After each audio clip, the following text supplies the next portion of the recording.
Good morning and welcome to the second day of the Father Pat O'Malley Invitational Tournament. My name is Deacon Ryan Mao, and I am a fourth-year configuration seminarian from the Diocese of San Jose in California. And with me is Deacon Caleb Kuser-Steffen.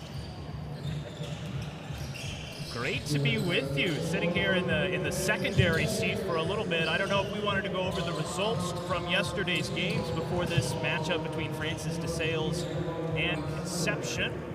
Yeah, let's go ahead and do that right now. We have some scores to talk about from last night. We had 5 games yesterday. We did. There they are.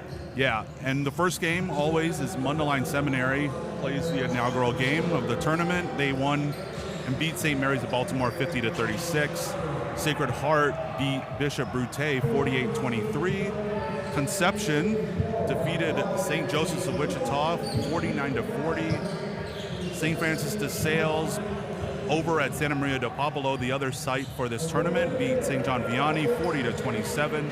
And the last game of the night at Santa Maria, St. Joseph Abbey defeated Athenaeum 61-38. Our first game of the day here is Conception Seminary, as they are 1-0 from last night, and St. Francis de Sales also 1-0. And two seminaries we're pretty familiar with. Caleb, they've come here numerous years, and actually both have performed pretty well. Yeah, both of these teams are no strangers to this tournament. If we want to go ahead and come on back now to gameplay as the clock starts down, we'll do starting lineups here in just a second as we get set.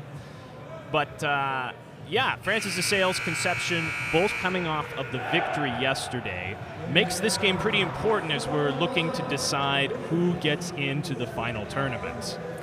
Yeah, that's right. Going into the Final Four, both these teams always have brought good teams with each other. So Conception being introduced first, starting number 10, Colin Thielen, number 11, Eric Watriwa, number 14, Trevor Fisher, and the Sappington brothers, 24, James Sappington, and 25, Gabriel Sappington, round out the starting lineup for Conception.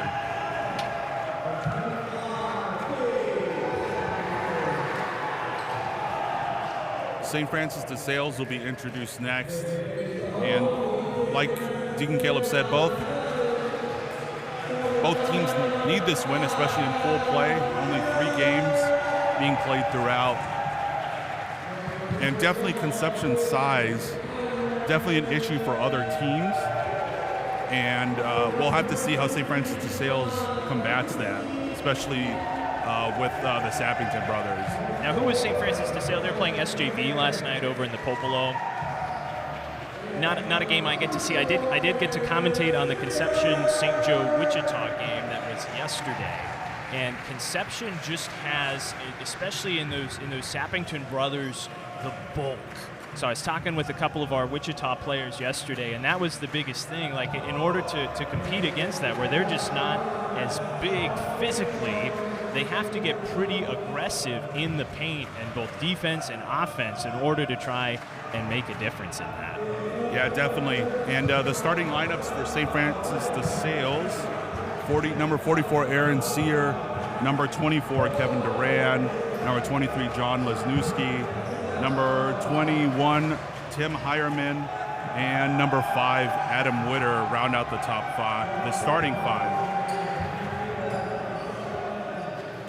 We're about ready to go here for this second day of the Father Pat O'Malley Invitational.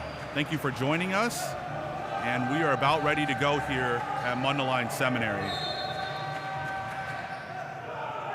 It's James Sappington going up against Aaron Sear for the tip-off. And tip is controlled by St. Francis de Sales. Witter down into the lane as it gets crossed over, and a steal right into the post. Watriwa dribbling up the court. Hands it off to Gabriel Sappington. He tries to throw a pass into his brother, but it goes out of bounds, and it'll be de Sales basketball.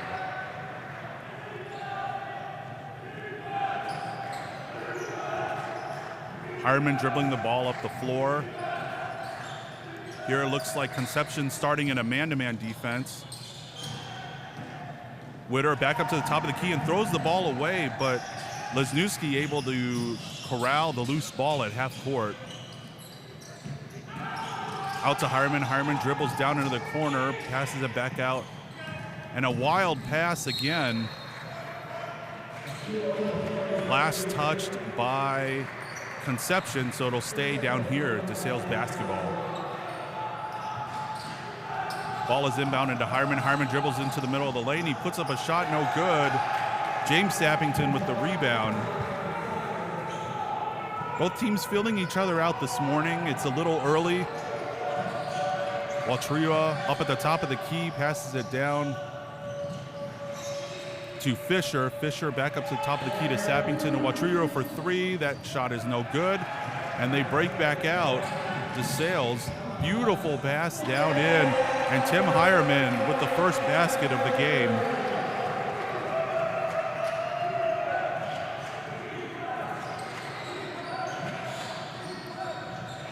And it's 2-0 Francis DeSales. Another bad pass and a turnover, and DeSales on the fast break coming in, and Witter with a beautiful layup. It's now 4-0 DeSales.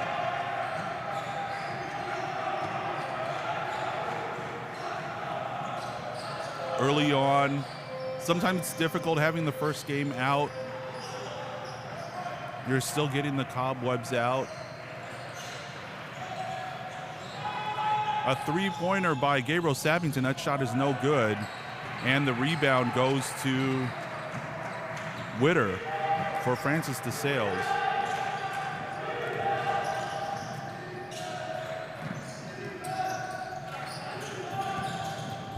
Putting the ball down low to Hireman, to Lesniewski, and that shot is blocked by Sappington.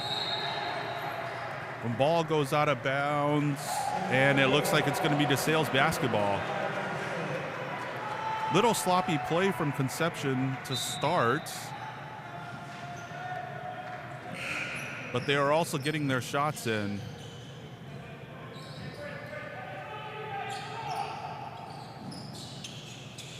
Durand at the top of the key, over to Sear. Sear dribbling, gives it back to Hireman. Hireman for three. That shot is no good. As Hireman chases down the rebound, and another risky pass down low. All beautiful move underneath, and Sear with the easy layup. And it's 6-0 Francis DeSales early on. Gabriel Sappington up at the top of the key, down to Watrua, and another poke of the ball, and it looks like it's going to stay with Conception.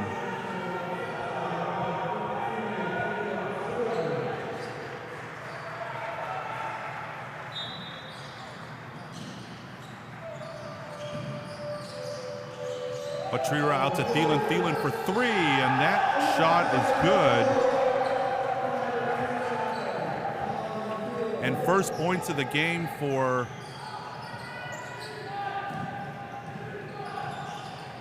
Conception, as they now only trail by three.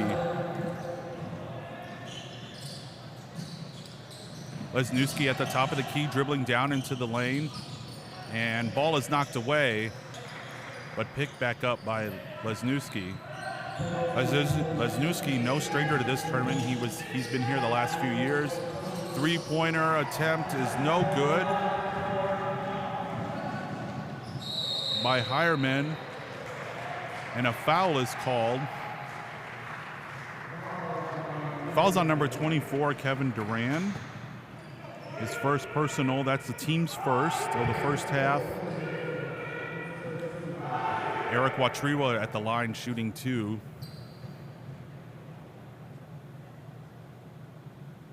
And first free throw is good. Substitution. Anthony Kirsting coming in for Kevin Durand for Francis DeSales, as Watrua sets and misses the second free throw.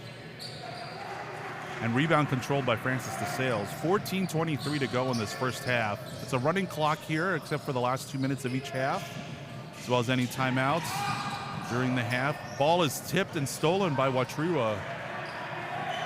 Conception leads 6. Conception only down by 2, but they have the basketball looking to tie early on here. Down near the post to Sappington. He kicks it back out. James Sappington for 3, and he sticks it. Conception, their first lead of the day at 7-6. 13:47 to go in the first half. Lesniewski drives into the lane but comes up empty. Rebound goes to Conception. They've settled down a little bit here. After a couple of wild passes on each side, Conception's scored 7 straight points. While Triwa's layup is no good, and the rebound goes to Kirsting. Kirsting dribbling the ball up the floor. It gets bumped, but the ball goes right to Sear. Sear backs it out to Lesniewski, and they'll reset. Ball goes into the corner to Kirsting. Out to Sear. Sear all the way down into the lane, and he scores.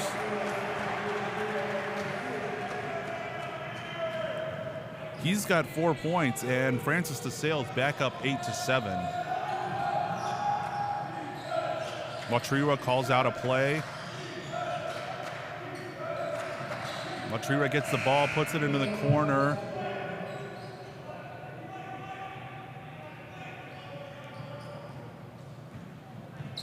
Inadvertent buzzer, and referee tells the player to keep on going. 8-7 Francis DeSales, 12:25 to go in the first half.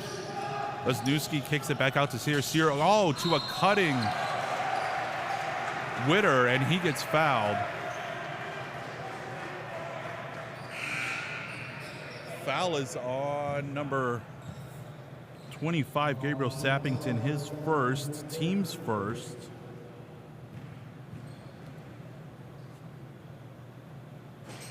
And does not get the friendly roll as Witter misses the first free throw.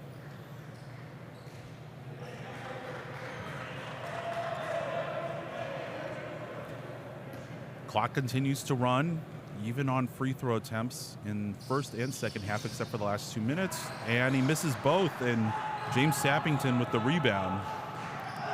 Francis DeSales still leads 8-7. 11:30 to go here in the first half. Watriwa dribbles down to the left, and he gets blocked by Aaron Sear.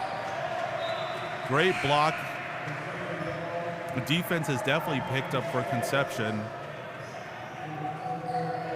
Both these teams very good on defense, as in years past that I've seen, that they both play really well. So this, and a lot of the same players from both sides, this should be a very good matchup still. And ball is picked by Jeremiah DeGroot. Out to Kirsting. Kirsting at the top of the key, passes it to Witter, down to Durand.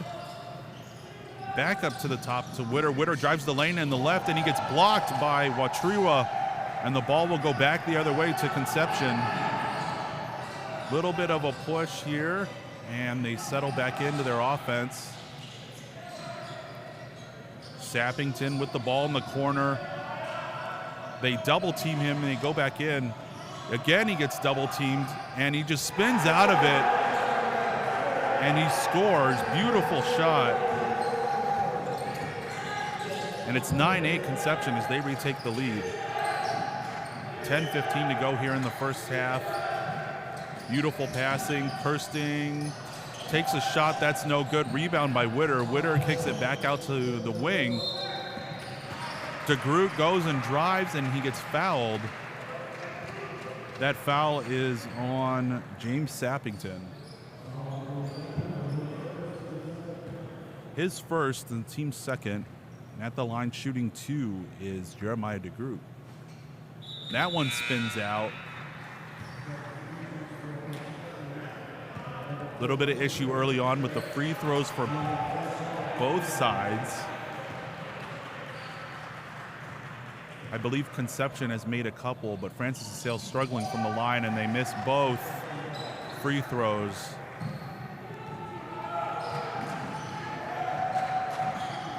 Watriwa brings the ball up the floor to Nick Jones. Jones out to Gabriel Sappington. Sappington almost gets picked off. Watriwa gets open for a three, short.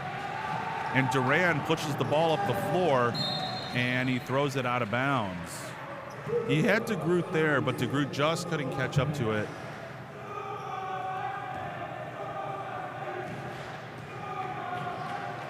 .8:53 to go here in the first half. A little bit of more of a lower scoring game to start, and that's okay.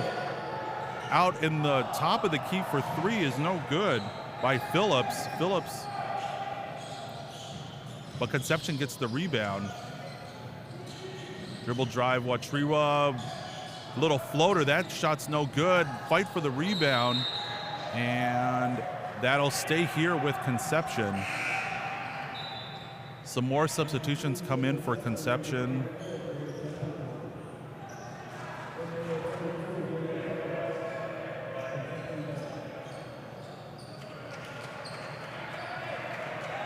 It's been a little physical too as they've been getting down in the lane. Some more free throws have been coming for both sides.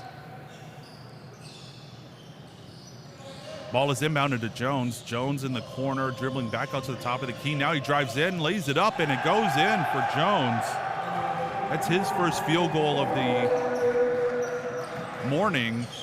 And Conception now leads 11-8 with 7:42 to go in the first half. And the ball is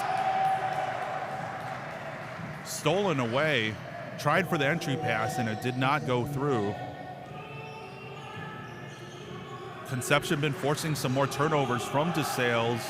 That's allowed them to give the lead. Watriwa behind the screen for a three. That shot's no good. Duran with the rebound. Go back up to Harriman. Harriman throws it up ahead to DeGroot. DeGroot goes and tries to lay it up. It's no good. Rebound by Kirsting is blocked. He's looking for a foul. Doesn't get one. Conception back the other way. Watriwa in for the layup. 13-8. And a timeout by Francis DeSales. 7:02 to go.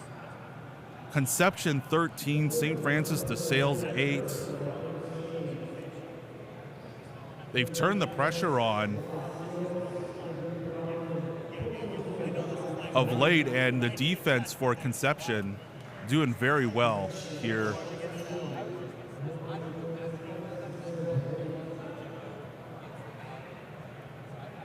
It's been an interesting tournament so far. The defending champs are here, St. Joseph's Abbey from Louisiana.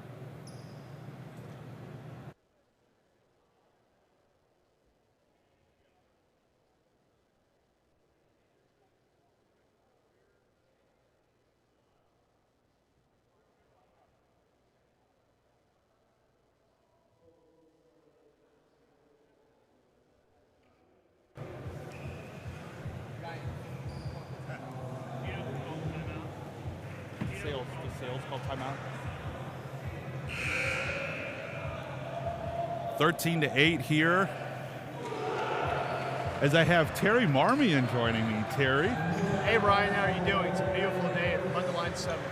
Oh, it is a beautiful day, beautiful day. And can you tell me a little bit about your role, what you're doing Pretty this much, year? I've been following Deacon Colin Patrick Brown, doing whatever he needs me to do, and it's been a great time. I got back here after 14 days in Peru, and my bishop came to visit, and now we have a basketball tournament, so That's right. it's all action here at Mundelein. That's right. DeSales has inbounded the ball. Let me tell you, there's a little bit of a rivalry between these two teams, so I really like the energy that's on the court right now.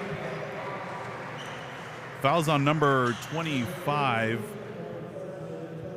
That's going to be Gabriel Sappington. It's going to be his second foul. As Terry is living out his what he was saying about he's doing a little bit of everything. He's getting the ball back into the officials for play. You know, Ryan, Kirsting misses the first. You know, I played on this the Mundelein team last year. I know it wasn't our best showing, but as I stand corrected, I think I had the highest field goal percentage on the team last year. I took 2 shots and made 1. So overall 50%, kind of like my grade in some of my classes. So. Yeah, exactly. Both free throws missed by Kirsting, and Francis DeSales have an issue with free throws Those are killers. this morning. Yeah. Ball is picked by Kirsting. Kirsting gets the ball stolen again from him by Fisher. Fisher drives into the lane. He lays it up, no good. And Gabriel Sappington with his first make. That is some true hustle right there on the offensive board. Those will make or break the whole game, right, Ryan?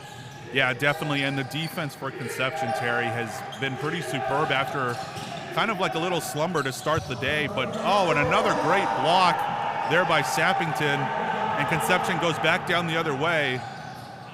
Layup by Watry was no good, and the rebound goes to Duran. A little fun fact about Conception, number 24, James, played at Murray State football, so he's a two-sport athlete. Finally, a three-pointer is made that breaks the drought for DeSales.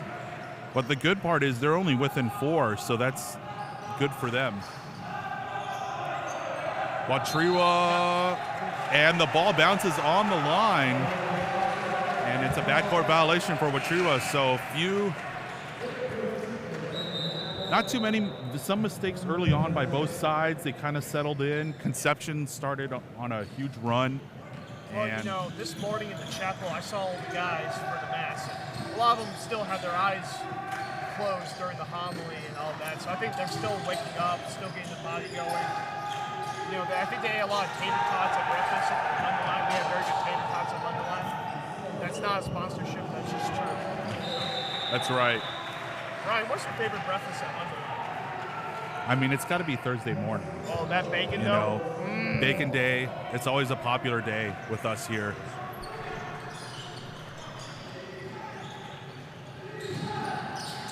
Hireman back out to Lesniewski. Lesniewski takes back up to the top of the key, throws it to the wing as Hireman drives. Nothing's there. He gives it to Witter. Witter back out to Duran, and he loses the ball again to Watriwa. And Watriwa tries to go up for the layup. He's looking for a foul, but the ball gets knocked out of bounds, and it looks like it's going to stay with Conception. I'll tell you right now, number 11 on Conception, I think his nickname should be Fast and Furious, because that is how he plays basketball, Fast and Furious. Looks like they actually called a foul there. Not sure who it's on. We can maybe get some clarification. But Watriwa made 2 free throws the last time he was 3 for 3. Free throws make or break a game. Definitely does. I've seen Eric play for the last couple of years. He's done very well. He reminds me of J.J. Redick back for Duke. The greatest basketball player who ever lived at Duke University. J.J. Redick had a very successful college career and NBA career. Yes. I don't doubt that at all. Got to watch him play a lot. Fake pass down low. Here we go again. Fast and Furious. Again. Woo! Okay. He tries a reverse layup. That's no good. Fisher misses. Down to Duran. Sappington was looking for a charge, but it got... Let me tell you, there's no speed limits in this game. They're just running. Right, Ryan? Like I said before, these two teams, looks like they practice a lot. Yeah. And the passing is really great for DeSales. They're really that was extremely beautiful. Aaron Sear with his my goodness. bucket, almost a steal. 2:09 to go. Conception leads DeSales 16-13.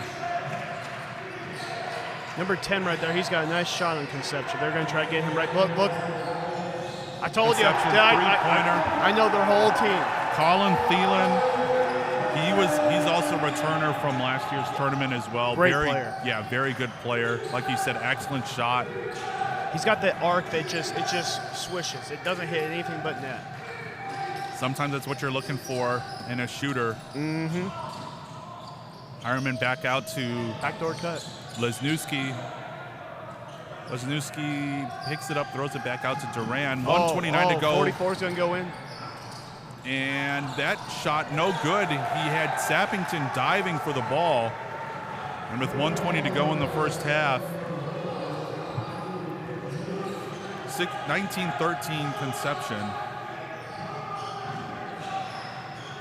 I'm hoping a couple of these guys from Conception come to Mundelein in a couple of years. We're recruiting them. We're having tryouts actually to see, Bishop Barron back in the day when he was rector, when he would interview guys from Mundelein, he would first ask, are you good at basketball? And it's a very prevalent question that needs to be asked when it comes to formation. Right, Ryan? Indeed. I would agree with that. And there's Brother Mateusz he's a expert at the sweeper. Yes. He went to Peru with me. He's from Poland. He's a great man. He showed off his sweeping ability. Oh my goodness, great! Oh my gosh! What a three-pointer, a fadeaway from Colin Thielen. He is on fire right now. 22-13. That's some NBA Jam stuff right there. You know what I'm saying? And the Conception team is raising the roof at Mundelein Gym right now. 22-13, that's his third make of the first half. 50.9 to go. And I'm going to name his nickname's Hot Shot now. We got Hot Fast, Shot. Furious, and Hot Shot. Yeah, that's right. Talk a little bit about your experience in Peru. Was that your second time going? Yes, it was my second time. So last year we went for, I think, about 13 days. We wanted to add an extra day this year, and it was a great time. I went to Guatemala this last summer to work on Spanish for 8 weeks. And last year when I went, I didn't know a single thing in Spanish pretty much, so it was a lot of ministry of silence, but also, which is a struggle for me. But it was a great time to see the beauty of the faith of the people. And this year being able to dialogue and talk and be more in the sacramental mindset of what we were doing, it was really a beautiful thing. So it's good. Great. Yeah, I was able to go, as we have some fans here in attendance this morning. I was also able to go when I was in discipleship too. Oh, yeah. And I went for 1 week, and just an amazing experience. Being in Peru. They have changed that trip, have they, Ryan? That's before the new edition of the Program for Priestly Formation. Yes. Which we are now implementing here at Mundelein Seminary. Yes, PPF, right? Yes. PPF. PPF 6th edition. By the time I leave, we might be on PPF 9. We'll see. Stay tuned. It was also great seeing your bishop come in a couple days ago. It was a beautiful mass. He really appreciated going. It's his first time ever celebrating, being the head celebrator for the mass. And Islands God, having a Belleville guy up here is always a good thing for Mundelein. Definitely. Cardinal George actually went to seminary in Belleville, Ryan. I don't know if you knew that. I did not know that. That's something to hang your hat on. Because Chicago denied him when he was in high school seminary because of his polio. But Belleville's like, hey, we'll help you become a great priest. And then he came back to Chicago and created a lot of great priests and a lot of great vocations and just the beauty of the church up here. So God bless Cardinal George, and God bless his time in Belleville. Francis de Sales with the basketball back up to Witter at the top of the key. 28 seconds to go. I think as looking for a good shot here from Francis de Sales. This defense by Conception has really stepped up in the last half of this half. Definitely. As Sear with the ball back out to Witter. 10 seconds left to go in the first half. Conception's had Francis de Sales had the ball the entire time, and a foul. Sometimes it's about selling the foul. You know what I'm saying, Ryan? That's going to be, I believe it's going to be on James Sappington there. Mm-hmm. You got to be careful of James because they don't want him to foul out or get in foul trouble because he really is the foundation of their defense. Durant at the line misses the first free throw. I wonder how many times he's been called Durant. Probably a lot. Makes the second. I think his parents knew his future was in this tournament when they had him. Oh, that goes. Shot at the buzzer and hits the front of the rim. My dad taught me close but no cigar. That's right. And that was close but no cigar. And at halftime, Conception leads St. Francis de Sales 22-14. Now, a couple minutes for halftime. We'll give you some stats, and we'll come back. On day 2 of the Father Pat O'Malley Invitational.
Welcome back here to halftime. We'll go over the scores. Colin Thielen, first for Conception. Colin Thielen with 9 points. He's made 3 of 3 from three-point range. Eric Watriwa has 4 points. Caleb Stoner has 2 points. James Sappington has 5 points. Gabriel Sappington has 2 points. For St. Francis de Sales, Adam Witter has 2 points. Tim Hireman has 5 points. They distribute the ball really well. Aaron Sear has 6 points. That completes the scoring for both teams. What are some of the keys for the second half that the Sales needs to do to get back into this game? I think the biggest key for this game is if James, how do you say his last name? Sappington. How many fouls does he have right now, Ryan? 2 fouls. I have 2. Okay. I think each has 2, but we'll see how they shakes out. Because he's the foundation for Conception's really great defense in that first half. And if he gets in foul trouble, the passing of the Sales will open up and will lead to more easy matches. So I think the determiner in this game is how James is able to stay out of foul trouble, or if the Sales goes right at him to get him in foul trouble. Yeah, and the cherry and number 11 on Conception, how do you say his name again? Eric Watriwa. He's really doing a great job of breaking to the basket after a rebound. So I think the Sales probably talked about how to make sure the guy who's on him, because they play man-to-man, doesn't allow him to get those easy breaks and easy baskets after a rebound. Watriwa all the way to the lane. That shot is no good, but James Sappington picking up where he left off in the first half, completely dominating the paint.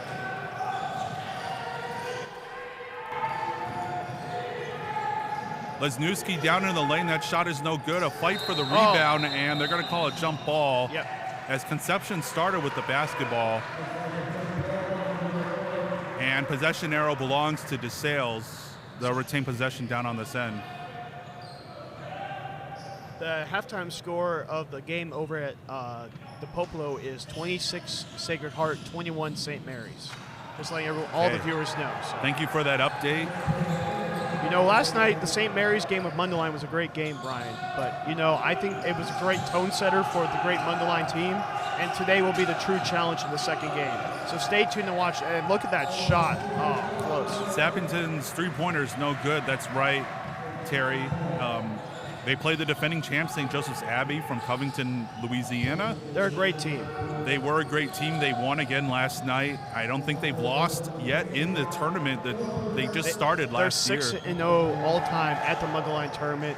To be honest, I think they should be giving us a donation for how, you know, it helps them be better man in their vocation. So maybe they'll send some of their guys up here. Probably not. They do have a Notre Dame seminary in New Orleans, but you never know. I think it's the Southern cooking. You know, as someone who comes from the South, you know, those crawfish boils and those corn biscuits, you know what I'm saying, the cornbread, it makes a difference when you eat that. It makes you a better player. I don't know if all the chili and the Midwest mashed potatoes does the same kind of trick. I love a good bowl of chili, though. I do, too. I won't lie. I've been converted on it since I moved to Belleville. So. DeSales with the basketball off the turnover. Lesniewski up at the top of the key for 3. That ball is great short. Rebound. Sear blows the layup. That was a great offensive board. 24-14 Conception with 17:39 to go in the second half. And again, a little sloppy by both sides coming out of the break here.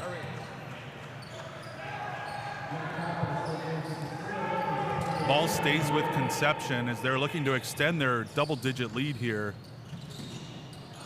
Ball is thrown over the top to the top of the key up to Gabriel Sappington, back down to James, and they're double-teaming him a lot.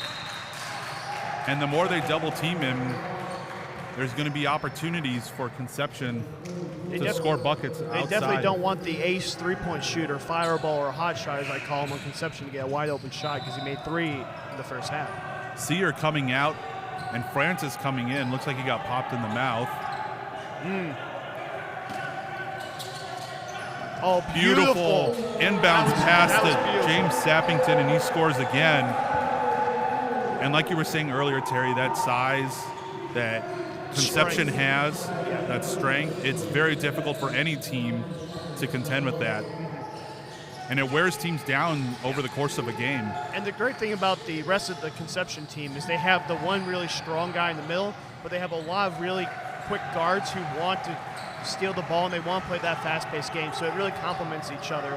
And, the question of this game is who sets the tone, because the Sales is more of a half-court set team, when this Conception team, they want to run. So far they've been able to play their style of game compared to the Sales, so that will be interesting. Watriwa for the bank is open on Saturdays as Watriwa continues his scoring. I don't think I've ever seen St. Francis de Sales down this much in a game. He now has 7, and Conception up 29-14 as de Sales just looking for any kind of answer. And that might get him going there as Witter will go to the line for 2. I think that was on number 10, if I'm correct on that, Ryan. That was going to be on Trevor Fisher, his first.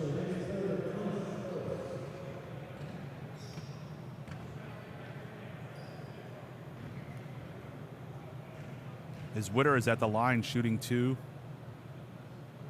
And he makes the first one. Obviously, one of the ways to get back into the game is by shooting free throws and making them. Especially if they're able to get, like I said, get fouls on Conception. And it makes it tougher with a running clock. It doesn't stop on free throws, especially before the last 2 minutes. So all of these free throws, as many as they can get, going to be important to them down the stretch. Yeah, if I was at the free throw line, I would take as much time as possible if I was up. Just, it's kind of like a soccer match. You kind of just take your time. You know what I'm saying, Ryan? Yep, Witter with the miss on the second. Conception with the rebound. A little bit more of a press here for the Sales as Sappington drives it down into the key. Backs it back out to Fisher. Fisher up against the line. Call foul. And Hireman's going to be called for a foul there. That's going to be his first. I'll be honest with you, Ryan. I hate those fouls that they call right there because you know what? At the end of the day, the player's initiating the contact. I think if he can't get out of it himself, that's on him. But, I know refs feel like that's a necessary call. I've always disliked that call. Yeah, definitely it's a space issue, right? You got to give the ball handler their space, and if you're not, then and a careless turnover by Watriwa, and the ball will go back down to DeSales, so with a chance to cut the lead down to 12 or even 11. I think these next 3 minutes are super important to the Sales game. Blocked by Sappington, and that ball, jump ball. It's going to go to Conception, if I'm correct on that. Possession arrow is for Conception. So Ryan, this is your last year, right, at Mundelein? It is, yep. So what's one of the highlights of the basketball tournament over your time here at Mundelein? What's one of your favorite memories that you could say on air? Yeah, definitely. I've been at this tournament for 5 out of the 6 years. One of the years I was on my parish internship back in San Jose. And last year's championship game between Conception and St. Joseph's Abbey was a fantastic game. It's one of the games I talk about, I'll never forget. Such high scoring. It was very competitive. I think the final score was 85-78. I was going to say 85 points in the seminary basketball tournament. Lesniewski off the side of the rim, and the rebound goes to Conception. We're going to slow it up here. I've always enjoyed Mundelein playing, regardless of whether we've done well or not. Well, we did break our 3-year losing streak of games because we didn't have the tournament for 2 years. Plus, we didn't win a game last year. So right now, we're looking up. Oh, this is going to be beautiful. Oh, Sappington into the lane. That shot is no good. That was great defense by the Sales guy. Witter with the rebound all the way up to Sear. Sear had to control the rebound before putting up the shot down to Hireman. To Lesniewski. Lesniewski underneath as he's tried to challenge Sappington. That shot is no good. He gets the rebound. And they're going to call a travel violation. Yeah, those are just some of the things regardless, I'm so impressed with how we put our team together every year, regardless of how we play. Especially with all the things that we do before this tournament. It's like we have Peru, we have internship, we have the Jerusalem trip. We got all the deacons trying to get back and study for their exams. It's kind of crazy, but also it really trains you for the priesthood, of the crazy life of being a parish priest. So if we, it's a great experience. And honest God, I really like our team this year. So a lot of different guys from a lot of different classes, a lot of different seminaries, a lot of different dioceses, and it looks like the universal church, I would say. Definitely. Turnover by Conception, so DeSales with the basketball now, 11-12 to go. Tries to challenge down low, gets rejected by Gabriel Sappington. Ball goes back down the other way. Watriwa, another I'm telling pass. You, he's fast and furious, but sometimes the car breaks down. And it looks like we have a timeout by Conception. 11:01 to go in the second half. Conception leads Francis DeSales 29-15. So Ryan, who do you think is going to be the most important player in this Mundelein game for us against St. Joseph? After you saw the game yesterday. Yeah, I think, especially knowing from last year, I haven't seen St. Joseph's play yet. I know that they won 61-38 against the Athenaeum yesterday. So they still score a lot of baskets. I know that they really try to put the ball in, either get the easy basket, or they have a lot of three-point shooters. Yeah, we Mundelein, we've increased our size over the last year, and so I think the post play is going to be really important down low. With Josh White. Having him this year, he had a wedding last year. He really cares about the sacramentals, so he put that over basketball. But this year, thankfully, we don't have a wedding for him to go to. So, yeah, just the size difference. I think we can match up better with St. Joseph's. I think it'll be a good game. I hope we win. But at the same time, we'll see what happens. That's why they play the game. Well, we lost by 26 last year, so we can't do much worse. I'm glad you remember that. I blocked that far out from my memory bank. Ryan, I remember every single game we played last year, and to be honest, it's kind of a scary. I wish I didn't.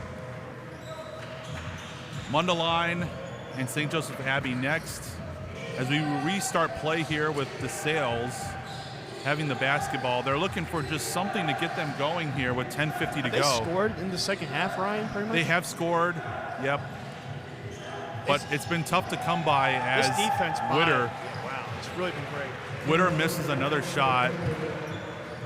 Just a struggle. I mean, it's a struggle for both teams. Conception's been a little bit more lucky. Easy pass in, and he misses the layup.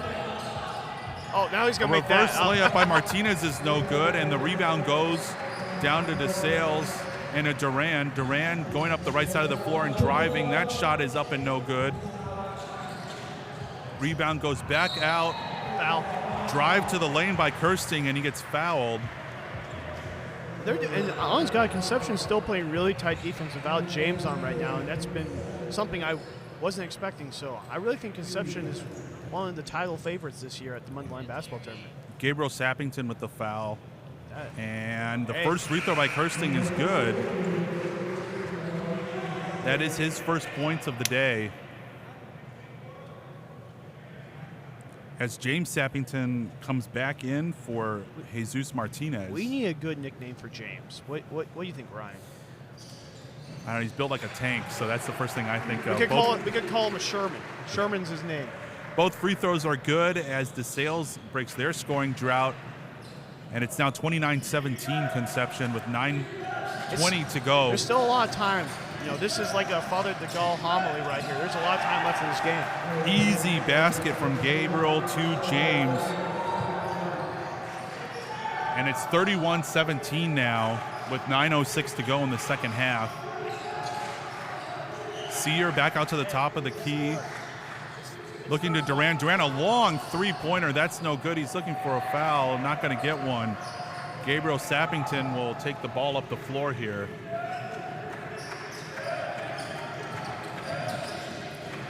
And down to Watriwa. That ball gets tipped back to Sappington. Sappington looks for a shot. It's not there. Pass it back out to Stoner. Stoner with a three-pointer. What's his first name, Ryan? Caleb Stoner with the three-pointer. He's got 5. Caleb Stoner with the three-pointer. That rhymes. I like that. And with 8:33 to go, Conception leads St. Francis DeSales 34-17 as Conception's kind of righted the ship here in the second half, and they just continue to score. Yeah, and I think personally it's, last year we saw Conception play and get this to the runner-up, but their defense has improved, not just James, but everyone. Even when James is not in the game, there seems to be that constant pressure that, honest God, they've improved this year, and it will be a difficult game if Mundelein plays them.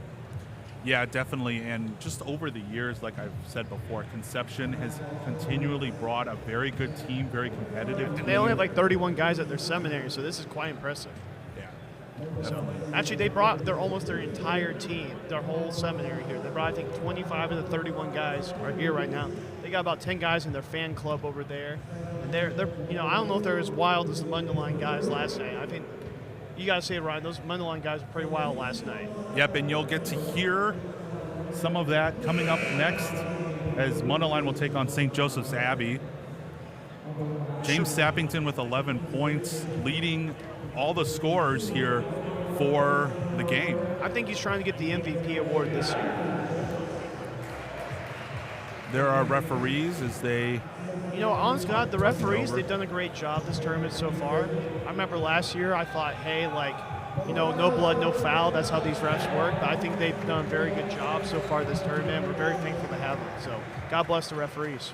No, I was a referee before, also before I entered seminary. Yeah, I refereed some intramural stuff at San Jose State. Oh, and gosh darn it. just to tell you how difficult it is.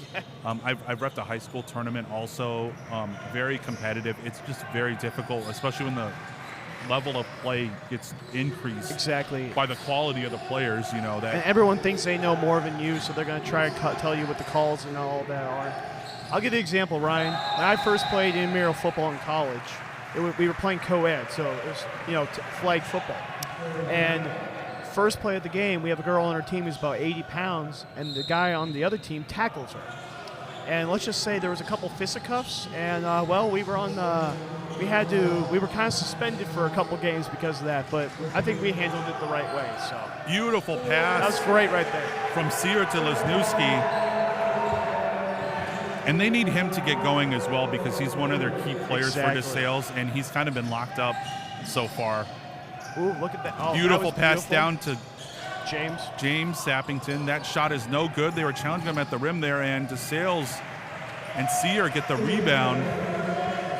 If they can get this down to about 7 with 3 minutes left, I think that's what they're trying to do in the next 4 minutes. Duran for 3. That ball is short. Sear Great with the rebound, and he puts it back up and in. He's an offensive rebound machine.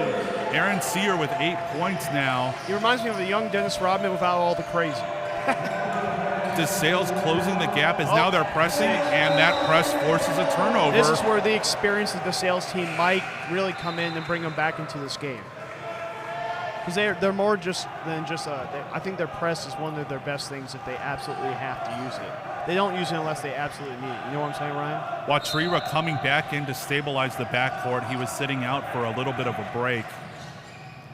Duran with the ball, dribbling the ball up the floor now. Gives it to Hireman. And Lesniewski went to go follow a shot attempt. That was no good. He knew exactly where that was going. 6.5 to go here. Conception up 13. Great play. Beautiful pass again. And it's 13 just points too for easy. James right now, right? Yep, 13 points for James Sappington. I'm telling you, we need to get him to Mundelein.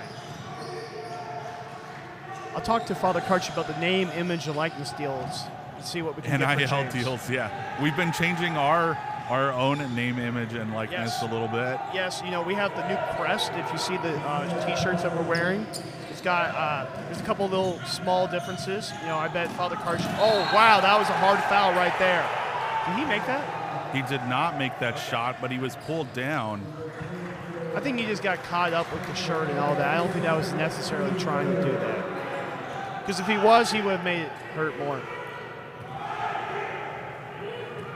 And just a regular common foul there is Colin Thielen to the line for 2. As I said, his name is Hot Shot, so because he can't miss from 3. But the free throws are his struggle, I guess. Free throw miss there by... He likes having a hand in his face when he shoots, but if there's no one, he gets a little nervous maybe. I don't know. That fadeaway 3, though, towards the end of the first half, that was one of the better shots I've seen in this tournament. Exactly. As he makes the second. Ryan, he's got 10. We really should put like a top 10 plays together of this tournament and release it to the public. There's a lot of people back at home. I know my family's probably watching the game right now. excited for the Mundelein. They want to see these top 10 plays. Sear with the entry pass, it's tipped away, but it'll stay down here with, it'll stay down at the opposite end of the floor with St. Francis DeSales. DeSales looking for any kind of answer with 4:38 to go here in the second half. This is when I would start doing, beautiful pass. That's twice they've done that exact same play. Got lost in Lesniewski now with 4 points. And still pressing here as DeSales just looking to, and a bad turnover again. As Sear with the ball. My gosh. Lesniewski with his own rebound, Beautiful. and he puts it back up and in. He's got 6. He scored all of his points so far in the second half. And with 4:08 to go, it's all of a sudden down to a 12-point game. And just like that, with the press, DeSales starting to. That's why you bring a press out. You know, you want to get those 2 or 3 or 4 baskets really quick, make the team nervous, and really get them out of their mojo. You know what I'm saying? Because really, Conception has dominated this game defensively. That has led to their offense. Yeah, really. Right now, Lesniewski's starting to get it going. He has 6 points for DeSales. Aaron Sear with 8 points. I think in order for DeSales to get back into the game, it's going to have to be those 2 guys down the stretch. I just really think their offensive rebounding has also been really great. Because they have not had a very good shooting performance, but they really crashed the boards, and that is some true hustle from that team. And that's one of the reasons why they're a great team, because they are a team. There's no individuals on this DeSales team. I don't think they go down without a fight. Definitely. And if you are Conception, what are you looking to do to sew up this win? I think really there needs to be a conversation about slowing the pace down. We don't need to go 120 miles per hour right now, bring the ball up, make good decisions, take the time, be patient. You know, they talk all the time about we're not being ordained tomorrow. They need that kind of mentality with this last 4 minutes of this game. All right, Conception with the basketball, and they're getting, again, full court press here with 4:02 to go. And not really able to break the press as a turnover from Conception as Lesniewski has the basketball. Hireman for 3. That close. shot is just off the rim, and continuing to fight. And there's going to be a foul called on DeSales. I will say, DeSales also, I like their jerseys. I like the black-white. You know, it's kind of the reverse of what we're going to wear for the rest of our lives, Ryan. But they got that Jordan logo, and it looks fresh. Oh, that was beautiful by James. Quickly down the floor from Watrira, and he gives it off to James Sappington, and he now has 15, as it's now 39-25. I mean, they might just have one speed, and that's quick. And if that works for them, it's going to be good for the rest of this tournament. It is also important, though, to remember there are 5. They could play up to 5 games, especially those semifinals and the championship game. That's your 4th and 5th game, you know. So there is some sense of like, how are we going to endure all this too, and think about that. So that might come down to a struggle later on, but we'll see. DeSales beautiful shot as Durand hits a 3. We're about to get to 2 minutes. The clock will stop on all things out of bounds too. I believe that's Durand's first points. He has struggled also in this game, but it's only an 11-point game as DeSales continues to press still. Conception James again. Has been somewhat comfortable, but at times they have been uncomfortable, as looks like Conception stepped on the line there as Gabriel Sappington gets up a little limping. Nope, the ball's going to stay here. Brother Mateusz, he's just doing his job like a good man. Brother, get out of there. No, brother.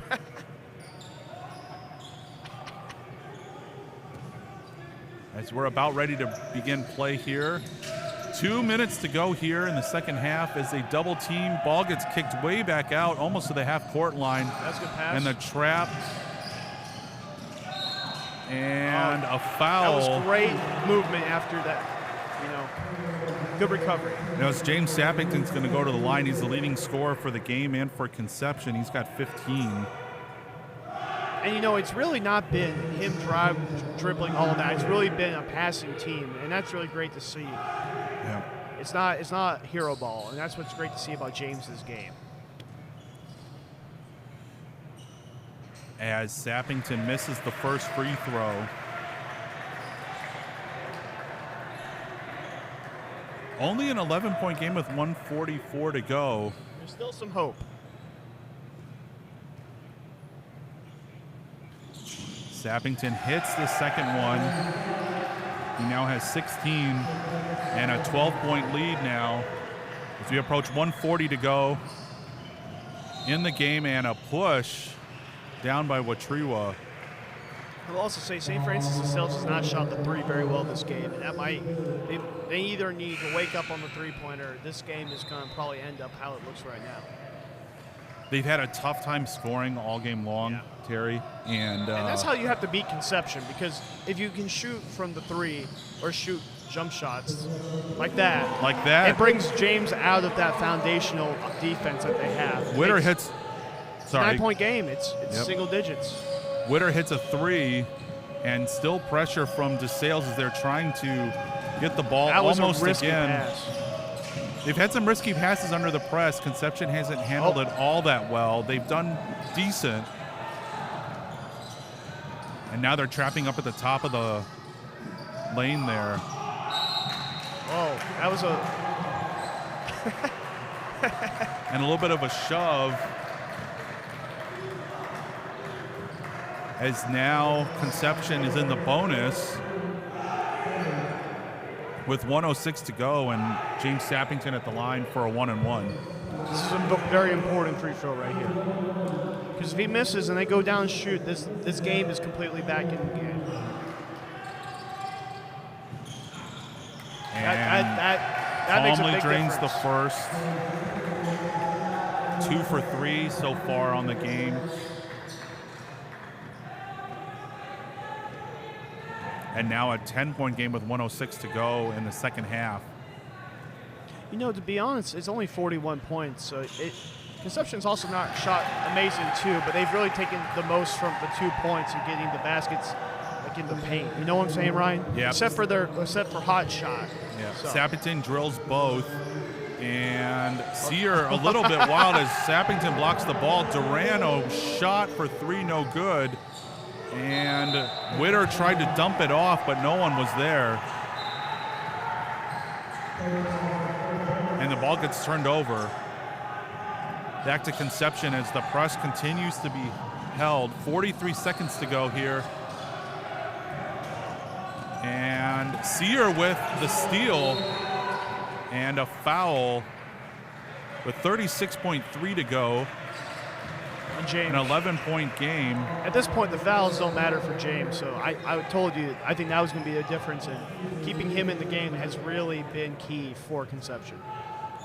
Still an 11-point game, but time is quickly running out as they need some quick baskets here.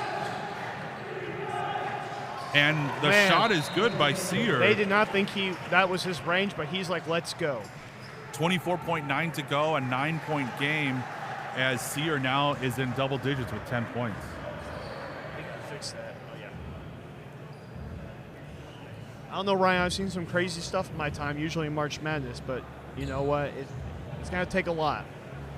Yeah, I mean, a lot can happen, you know, in the game of basketball here. Think about this, Ryan. What blessed in the church do you want to become a saint? And let's, ask for his or her intercession for the St. Francis de Sales comeback, so we can get that extra miracle. You know what I'm saying? Because if we can get that second miracle right now, that really helps out. You know what I'm really trying to help, really, for example, Blessed Columba Marmion. He needs one more miracle. Let's go. Blessed Columba Marmion, pray for us. Help St. Francis de Sales win this game. We just saw some video of the defending champs as they get ready to take the floor against Mundelein Seminary. I hear they practice 3 times a week, Ryan. And I mean, that'll get it done. And we're more like the Allen Iverson kind of way, which is practice. We're talking about practice. We got formation. I mean, basketball could be a kind of formation. We really should talk to Father Carchi about that at the next class rep meeting. I think that's a great idea, Ryan. There you go. If you guys implement that, after, I'll be very happy. but I also appreciate the formation we received here in our time. Absolutely. It's been, for me, it's been very key in my first 2 years. And honest God, I've become a better man each and every day because of this seminary. Oh, good foul. And a foul, quick foul, as they'll go to the line. It's interesting because, you know, we don't have a lot of stats on every team here. So it's kind of hard to figure out who is a good free throw shooter and who's not a good free throw shooter on these teams. Compared to when you have 15 or 20 games and all the statistics on these guys. You know what I'm saying, Ryan? Yeah. Back in your San Jose days when you did all this, you knew who was a good free throw shooter and who wasn't. I think so. You knew who was Shaq and you knew who was Steve Nash. Fisher misses the first, and DeSales just looking to score quickly here, down 9. Shot is no good. Sear with a wild shot. That's no good. Sappington with the rebound, and he gets fouled. And with 8.7 I guess we're to not go. going to get a miracle here. I did ask for the intercession. I'm sorry. No, don't be sorry. It's okay that you ask for a saint or a blessed intercession. But with 8.7 to go, it's not looking too good. I know. And it looks like Conception's going to pick up their second victory here and firmly in control of their own destiny. Yes. And DeSales dropping to 1-1. They'll have probably a must-win game to get into the Final Four. Yeah, and it's important to remember that point differential is the tiebreaker with these teams. I think DeSales won their first game by 10 points, if I stand correct. So they might come in that third game looking for bloods to make as much difference in the points. And both free throws made by Sappington. And clock winding down here. Three-pointer by Lesniewski is no good. Rebound by James Sappington, and that's going to do it here. Final score from here at Mundelein Gym. Conception 44, St. Francis DeSales 33. Leading scorer for the team, for Conception and for the game, is James Sappington. He put in a pretty awesome performance throughout the game. Had 18 points there to lead all scorers. Coming up, our next game is going to be Mundelein Seminary and the defending champs, St. Joseph's Abbey. St. Joseph St. Benedict Abbey. It's a little confusing. Honest God, I was writing in the teams for the games, and we have a St. Joseph Abbey, we have a St. Joseph's Wichita, we got everything that starts with J when it comes to these seminaries. So it's something I've been trying to work on, and look at that. There's some good prayer after the game, which I appreciate.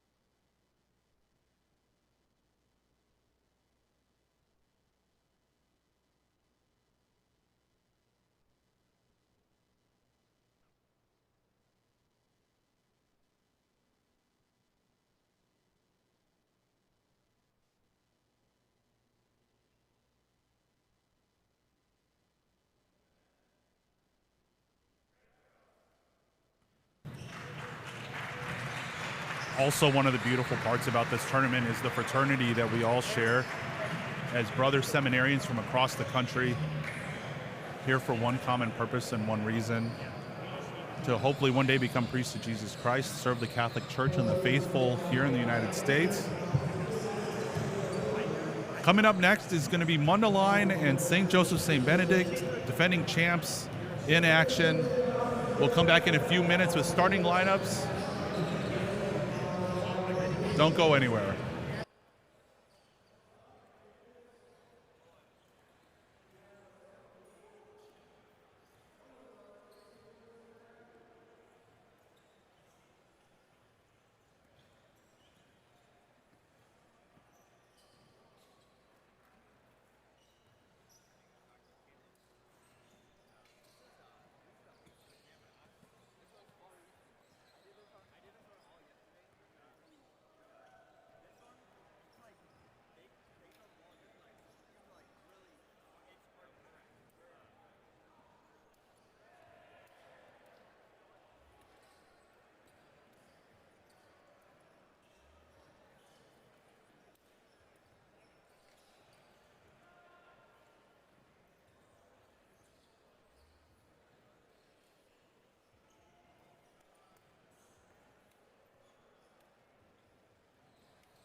And welcome into Mundelein Gym here at Mundelein Seminary. Our second of the triple header, morning triple header. I think we got a good one, Terry. St. Joseph's Abbey and Mundelein Seminary. I'm Deacon Ryan Mao, Diocese of San Jose. In my last semester here. And here we have Terry Marmion. I'm Diocese of Belleville, pre-theology 2, or as they call it now, discipleship 2, whatever term you want to use for it. That's right. And it's been a great tournament so far, but this is the game we've all been looking forward to at Mundelein. That's right. To assess really how different our team is this year. Yeah, and we'll just run through the starting lineups real quick here. Well, first we'll go with St. Joseph's Abbey. Terry, why don't you get that going for us? So at number 4, we got Thomas Benson. Number 13, we have Joey Pacini. We got number 30, Carter Domain. Number 34, Ethan Green. And number 55, Logan Simon. And now we'll go to Mundelein Seminary, a familiar starting 5 for us. Yes, we got Simon Sturr, my good friend, at number 12. He's a great piano player. Number 25, Anthony Willie. He's a monster. Number 30, brother Kevin Menard. 33, TM Bowie, my best friend. And number 15, Jared Kleinbeck. And that's the starting 5 here. Keys to this game, we kind of talked about it a little bit earlier in the last game, but keys to this game for both sides. I really find for Mundelein to not crash the paint too much if it goes in the middle, because they're going to pass it out for the three-pointer, and be aware of that and be able to keep the ball from getting to the post altogether. And I just think for St. Joe's, it all comes down to the shot, how they're shooting, and that's a very important thing, and to play under control for Mundelein. Tip is controlled by St. Joseph's. You'll see that they're wearing St. Ben's. They have 2 saints attributed to their seminary, St. Joseph and St. Benedict. Great defensive arm. Oh boy. Ball is thrown away right to Benson. Benson down to Domain. And Simon with a 3-pointer. That shot's no good, but offensive rebound underneath, looking to Domain. Domain with the shot attempt, but he stepped on the line out of bounds. It'll be Mundelein basketball. I think Logan Simon, number 55, is a new player too. So they have a couple new additions in St. Joe's. So it'll be interesting to see. Kleinwechter with the ball, throws it back up to Menard. Menard down to Willie. Willie to Bowie. Bowie back out to Menard. Menard looking. He is a shooter. He will take those shots if he needs to. Stare up to Menard. Menard drives the lane down to Willie. Beautiful pass, no good, but great the rebound is there. That was a great by Menard. That was a good first possession for Mundelein to get us under control, and great passing like we've seen yesterday. And a three-pointer by Domain. They're quick on the trigger. They are the defending champs for a reason. They look very good. We're gonna have to get back if we're gonna want to win this game. Am I supposed to be unbiased here, Ryan? I'm just asking. I don't know what the expectation is on this. I'm trying to be unbiased, but I know that I have an allegiance towards Mundelein. Okay. So I'll do my best. We want to provide our viewers with an unbiased opinion because we're broadcasting to multiple people. I guess we could be a little biased. Yeah. That guy just took a three-pointer 4 feet behind the three-point line, which usually you let that happen. But this team, you really have to cover them before they get to the three-point line, because they will shoot, and they will make them. Little different from last night. It seems like Bowie Tien is now the point guard taking the ball up the court. Menard for 3. That shot is no good. High off the rim. Rebound goes to Green, and St. Joe's looks to push here. Benson down the lane. He gets fouled by Bowie, and Benson will go to the line to shoot 2. I think Tiet's the better choice for point guard, to be honest, because he really is a great passer, and it gives both Simon the ability to run for a fast break and brother Kevin to also get down and do his best game, which is driving and shooting, and not having to waste all the energy just also bringing the ball up. So it really helps conserve the talents of the rest of the guys on the starting 5. Benson's first free throw is good. He's got one more. And misses that one with Willie and Anthony Willie with the rebound. It seems like Mundelein wants to run a half-set offense right now, so we'll see how that goes. Early going here as the ball gets tipped by Simon Stair, but my brother Kevin Menard with the ball, and they will reset. Just getting started here with this second game of our triple header. As Menard with the ball, he fades away with a shot. That shot is no good. Rebound by Pacini.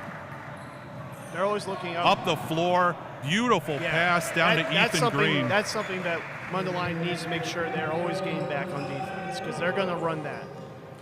That's what 3 practices a week does. You get to know your guys really well on that.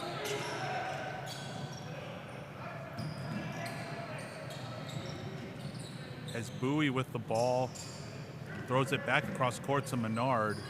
Menard down to Willie. Willie looking, and he fades away with a shot. That shot is no good. Rebound by Domain. And he's pushing the ball up the floor himself here. Hands it off to Benson. Benson for 3. That shot is no good.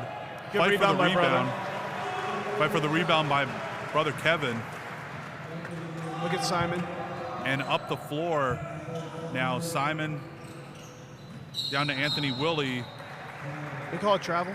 And not sure what that call was, but the ball gets turned over by Mundelein, and a couple early turnovers by Mundelein kind of hurting them. I think we need to really slow the ball down and get into a groove, but also being able to get back, because we are, getting beat on the break, which I think most of their buckets have because of that. I think both their buckets have been because they've gone back on the break quick. Benson with the ball up the floor, gives it to Simon, swings it across back to Simon, and that ball is Good tipped. defense. Ball goes out of bounds. It'll stay St. Joe's basketball. As some substitutions come in. Grayson Foley coming in for St. Joe's. We got Vicente in, we got Lee in. Vicente Cobos and Lee Noel come in for Mundelein. A 3-pointer's taken and is good by Carter Domain. That's his second. He's got 6. St. Joe's up 9-2.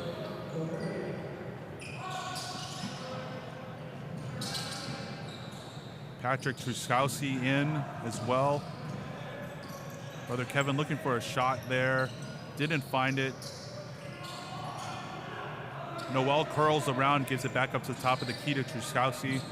Down to Menard. Menard looking to drive here. Picks up his dribble. He fades away. That shot is no good. Simon with the rebound for St. Joe's, and they again push up the floor. Just want to give a quick update. Sacred Heart won the game at the other gym, 53-49 against St. Mary's. Thank you for the update, Terry, as we come back to play here. Another 3 by Domain. And he's got 3. Good timeout. Good timeout by Jeff. 3 for 3. And with 14 minutes to go, it is 12-2. St. Joe's. They really need to start getting at guarding at the 3-pointer. It's really that is truly this team's bread and butter, which are 3-pointers. Yeah, and again, a hot start. They were a great offense last year. I think they scored 85 points in the championship game, if I'm correct on that, Ryan. You said that on the last one. So that's, geez Louise, I think they could beat some college teams, to be honest. Yep. As you see one of the referees interacting with some of the Mundelein Seminarians. Oh, there's my DB, Casimir Cozy with the little frizzy hair. It's great to have Belleville back at Mundelein. The best days are when Mundelein has some Belleville guys, and we got Caleb, we got Josh Jones, we got Greg Cleaver, we got Mike all of those guys are from Belleville. Maybe one day they'll all transfer. I'm trying, Ryan. We need some more guys in our diocese. So, but they're really the men here at Mundelein are top-rate stuff. You know what I'm saying? Indeed, yeah. I still feel like one of the best seminaries in the United States for seminarians to go to. Oh yeah, that was Cardinal Mundelein's idea, is to be a seminary in America, but really train us to be Roman Catholic priests. And that vision is something we still have today, each and every day when we go to Mundelein. When we wake up in the morning, you're doing your morning holy hour, and you're doing Mass, and you're like, okay, well, I'm at Mundelein because I'm going to want to be a good holy priest and serve the people of God. Gym has filled up a little bit from the first session to the second one, as the home team is now playing in the middle of this triple header. Menard with the ball up at the top of the key to Stair on the wing to Menard. Menard looking to drive here, but he's getting double teamed briefly. shot by Stair on the, he's no good. He grabs his Good own rebound and puts it back in. Actually, the key was Lee Noel actually swatted the ball to Simon. I know that doesn't count as an assist, but it looked pretty good on the right there. Breaks a long scoring drought for Mundelein as they're down 12-4. Pacini for three, maybe we that's should an let him air shoot ball. that. Actually, I don't know if I'm allowed to say that on the mic, Ryan. Never mind. As Noel picks up the rebound down to Truskowski. And they'll start their offense again with brother Kevin back up to Stair. Fakes a three as Menard looks to drive on the left. He tries to lay it up. That shot's no good. Rebound by Foley to Domain. Up to Pacini. Pacini. They're going to call a blocking foul here on Truskowski. That's going to be his first. And team's second foul.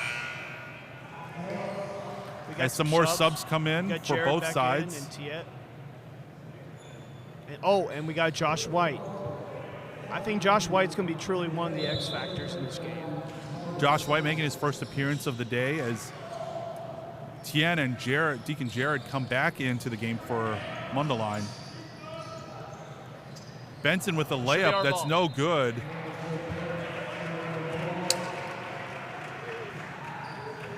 And the ball goes to Mundelein as they push the ball back up the floor. Kleinwachter down to Bowie. Bowie with a layup. That shot is no good. Foley with the rebound.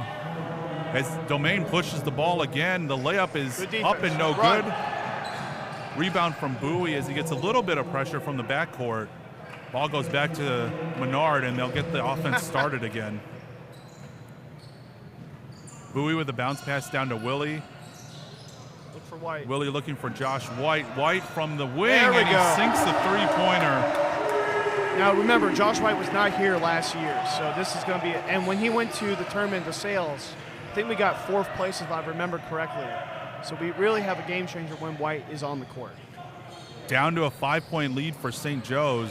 And this ball is stolen by brother Kevin. And a little bit of a run-into as brother Kevin misses. He puts it back up. That shot gets blocked. He puts it back up again. That shot's no good, and Domain comes away with the rebound. They're going to shoot. Down into the post for Foley. Foley with a beautiful layup. And it's 14-7. St. Joe's. Bowie throws it back up to Menard at the top of the key. We'll get the offense started as Willie on the wing. Josh White again for three. That's an air ball, and that'll go towards St. Joe's.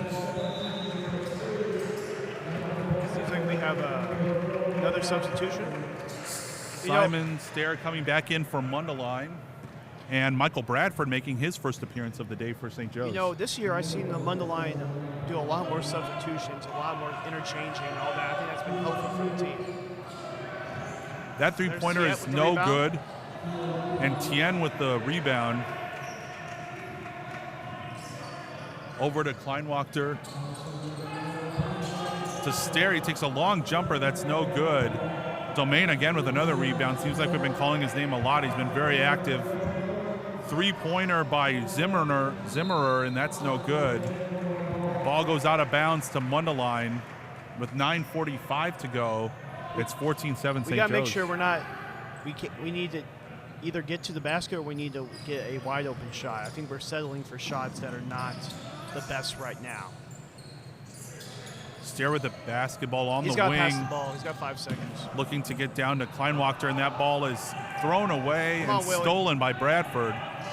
Thrown across court as they reach up and over to Foley. Grab it. Ball goes down on the floor. Jump ball.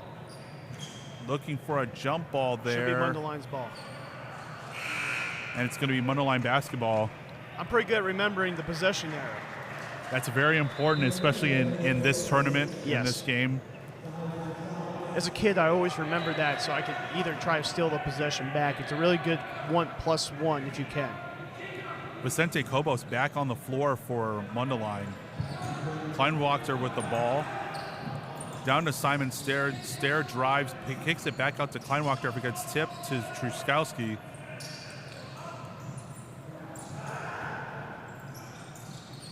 Back out to Josh White. Coming off the bench, I think it's so important to have a scorer coming off the bench as well to replace some of the scoring when those guys go. Exactly. It's about having more than one good unit, especially at this kind of tournament. Simon doing Simon stuff. Yeah, another great steal. I called him Spider-Man last year. I think that's a good. Well, you know, his favorite musical composer is Bach, so he reminds me of a young Bach when he plays basketball or he's on the piano. Looks like St. Joe's trying to trap at the top of the key down to Simon Stair. Gives Vicente. it off to Cobos. And yeah, Cobos let's with go, the bucket Vicente. as he makes his first 2 points. And Sorry, it's a 5-point deficit. My bad. Too much support. 5-point deficit for Mundelein with 7:48 to go. 14-9 St. Joe's. Bradford with the basketball. The energy of the student section is big right now. So back up to Zimmerer. We're giving two. Down to Bradford. Bradford with the jumper. That's no good. Rebound by Domain. Domain down to Maldonado. That's no good. Ball is tipped, and it looks like it's going to go to Mundelein. I will tell you right now, Ryan, we are giving way too many uncontested jump shots, and eventually those will fall. So I do think that might be something we need, the Mundelein team might need to address. Larry Curtis and Lee Noel in for Mundelein. Noel with the ball, dumps it down to Truskowski. Truskowski goes underneath, back out to Curtis on the wing. He drives. Curtis is a shooter, so Vicente. Down to Vicente. Good look, Layup is no good. Great He grabs his own rebound, though. That's exactly what Vicente is great at. He really is a movable center. It's okay. Back down, and the ball goes off the hands of Cobos and turned over by Mundelein. St. Joe's with the basketball up 5. Benson with a long three-pointer that hits the front of the rim, almost bounces in. No good. I say a quick prayer right there, Ryan. Vicente with the rebound. Vicente really is a movable center. He's not just standing there. He really can move quick and have some quick set movements. And he's really improved that part of his game. Noel with the basketball gives it to Curtis. Curtis to Stair. Stair has the ball almost picked away. Gets tripped and. Mr. Official, I think that was a foul, but it's okay. Well, you cannot roll with the basketball while you're on the ground. That's a travel. I think he got hit a little bit, and that's why he was on the ground. We got a timeout on the floor, and St. Joe's leads Mundelein 14-9. You know, to be honest, it's been a really low-scoring game so far. Both one team scored 61 in their first game, and the other team scored 50. Ryan, so it's much more a defensive thing, trying to wake up. I think the two teams, maybe too many tater tots, like I said in the last game. Maybe, the eggs. Eggs are a true classic in Mundelein. Yeah, and it is difficult playing these early morning games. Yes. The morning session. Usually we're in class. For most of us, and so not really playing basketball that early in the morning. Sometimes it's more difficult to get going. Mentally, I think they're there. Just physically, they're still trying to wake up. Because when I'm in class, sometimes, I have a teacher who's going to ask a quick question, so I got to be ready for anything they ask. So definitely. I don't know if that's how theology is. I'll see next year, Ryan. But, in pre-theology, it's a pretty intense program. Father Gus has been teaching there for 43 years. Wow. And, it was great to see Father Gus last night do the prayer. Truly, I wish one day we would just make him the rector for a day. And there's Conrad Espina, a great man right there, from the Archdiocese of Chicago. That's right. As we have more of the seminarians here from Mundelein supporting the team. What does Mundelein need to do to close out this first half well and hopefully come out on top by halftime? I really think what we need to do is put our shooters in right now and run it through the post to get it down inside and get some easy shots on offense and try to get down. I think we could get this game tied. And defensively, we can't give up. They've missed a lot of open jump shots, which are very lucky on, but we need to not. They need to be contested. I know we're trying to keep the paint closed. That's great defense. I honestly got to think we've hustled tremendously in this game, though. I think the hustle and the tenacity has kept us in this game. The grit. You know what I'm saying? The grit, Ryan? Yep. Benson loses the ball out of bounds, and it goes over to Mundelein. Menard on the wing, looking for someone to pass to. Kobos still in. The 5 on the floor for Mundelein. Curtis, Menard, Kobos, Bowie, and Lee Noel. Let me tell you, Tia is a really great man. I will tell you personally from my experience, coming here with Larry, and actually, I don't think they're the same dynasties. Am I correct on that? No, you're not. Long three-pointer, no good by Menard. Uh-oh. And the pass is a little wild, and they're able to control it as Green has the ball, getting trapped in the corner, throws it across court to Domain. Domain with a little jumper, and he makes it. And he has continued his towards scoring. He's got 11. Wait, one guy has 11 points for St. Joseph right now? Yep. 16, wow. Yep, Carter Domain leading scorer with 11 points, so he's outscored Mundelein's team. Menard on the wing for three. That shot's no good. Oh, and a slip. Okay, I think as he goes out of bounds. We need to watch that because that seems like that was the court can be a little slippery sometimes after some of these games. You know what I'm saying, Ryan? Might have been a wet spot there. So let me tell you, when you get these guys in their late 20s and 30s, sweat is a serious consideration because, we're not in the best shape of our lives anymore. You know what I'm saying, Ryan? I bet when you were a young man, when you were 20, you were in the best shape of your life. But some of these guys, it's been a couple years in formation. And, after all that good food we eat at Mundelein, I think we have the best refectory in America, It doesn't really help with that energy. That's right. Some guys in better shape than others.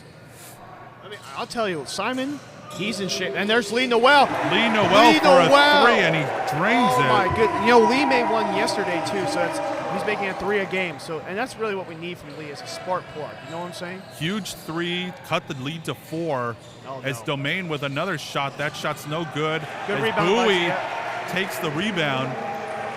And Mundelein only down 4 here. Lee really is a guy you put in for 2 or 3 minutes and really gets the team energized. And you know what? He really is a great man, too. He's my next-door neighbor. And fun fact about Lee, he actually has Bishop Barron's old room at the seminary. Lee with a shot that's no good, and the rebound goes to Simon. 3:15 to go down the lane, and that shot is good by Maldonado, his first bucket of the day, and it's 18-12 St. Joe's. I think there's going to be a massive sub in for Mundelein at the next break. So. Risky pass there as Lee, you got to be careful with that moving pick. And Menard, that shot is no good as Noel tries to get the ball down to Domain. Domain throws the ball away. Hey, you know what? Actually, Lee pressing that guy is the ball back. So Maldonado couldn't handle it. I think right now we're playing scrappy. You know what I'm saying, Ryan? Scrappy's the adjective I would use. We got another timeout on the floor with 2:38 to go remaining in the first half. St. Joe's leads Mundelein 18-12. There's some of the all-star team. We got Father Guthrie, my formator right there. We got Father Jake. He has so many positions here. He's the dean of formation, the vice rector, and the dog father. Yes, he is. He's got more titles than kings in Europe sometimes. You know what I'm saying, Ryan? That's right. And the other two priests you saw, Father Gus Velasquez, the director of the pre-theology, he's my boss. Yeah, director of the pre-theology program, and also Father David Mowry. He's the homiletics professor, also from the Diocese of Joliet. Gave a beautiful homily this morning, very beautiful homily about King David and Nathan. It really, I think, touched a lot of us as we move on about how we live our lives as seminarians and future priests. And we got our mascot, too, Larry. Yeah, it's kind of funny because we're called the Lakers, but our mascot is a deer. So now Can you explain about why it would be a deer? Because we got a lot of these wild deer on campus, and they just run around all the time. And, they sometimes you hit them with your car, sometimes, Accidentally, of course. I've never hit a deer purposely so I can have some venison. But, I think the Jefferson City guys might try to do that once or twice during their time here. But it's kind of funny. Fun fact, last year, we didn't have a very good year. And my dad was watching this live stream. Shout out to my mom and dad. They're probably watching this right now. And my dad called us the Roadkill as our nickname after the 0 wins. So I think we've changed our mentality as a team, and it's really moved since that point. Slowly, yep. 2:20 to go here in the first half. Ball gets thrown away, and a turnover by Mundelein v. St. Joe's basketball. Maldonado, Benson, Simon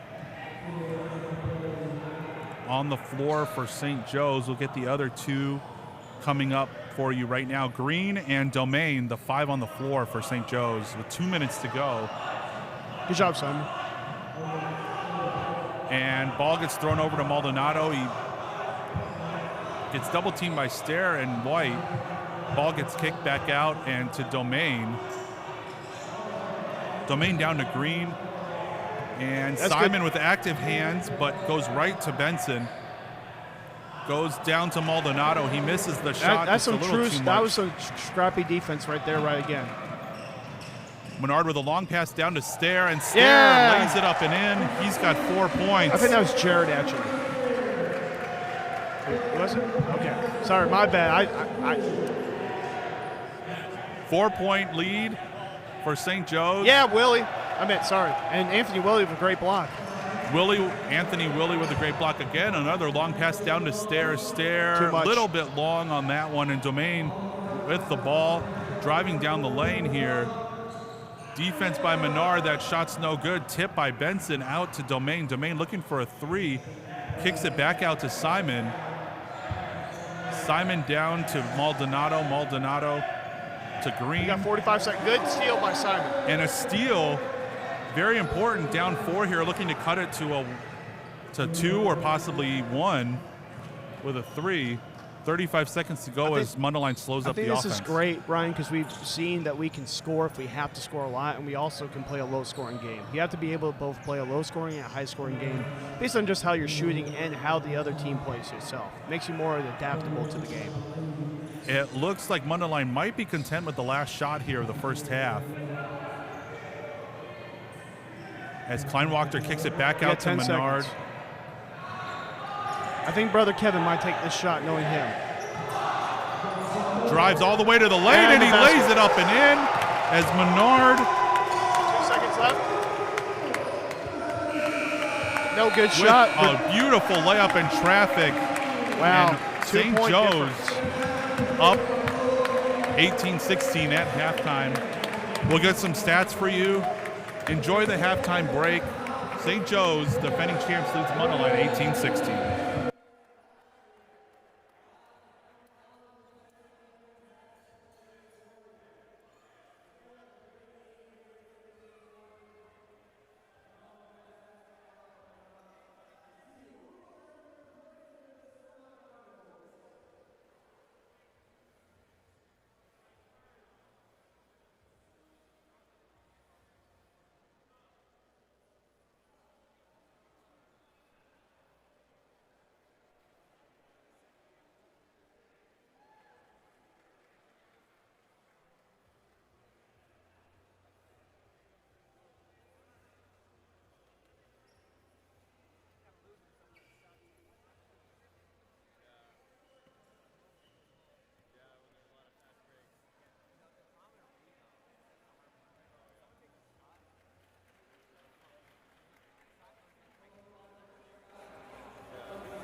18-16, St. Joseph's with the lead here at halftime. Deacon Ryan Mao here calling to you the action live from Mundelein Gym here at Mundelein Seminary.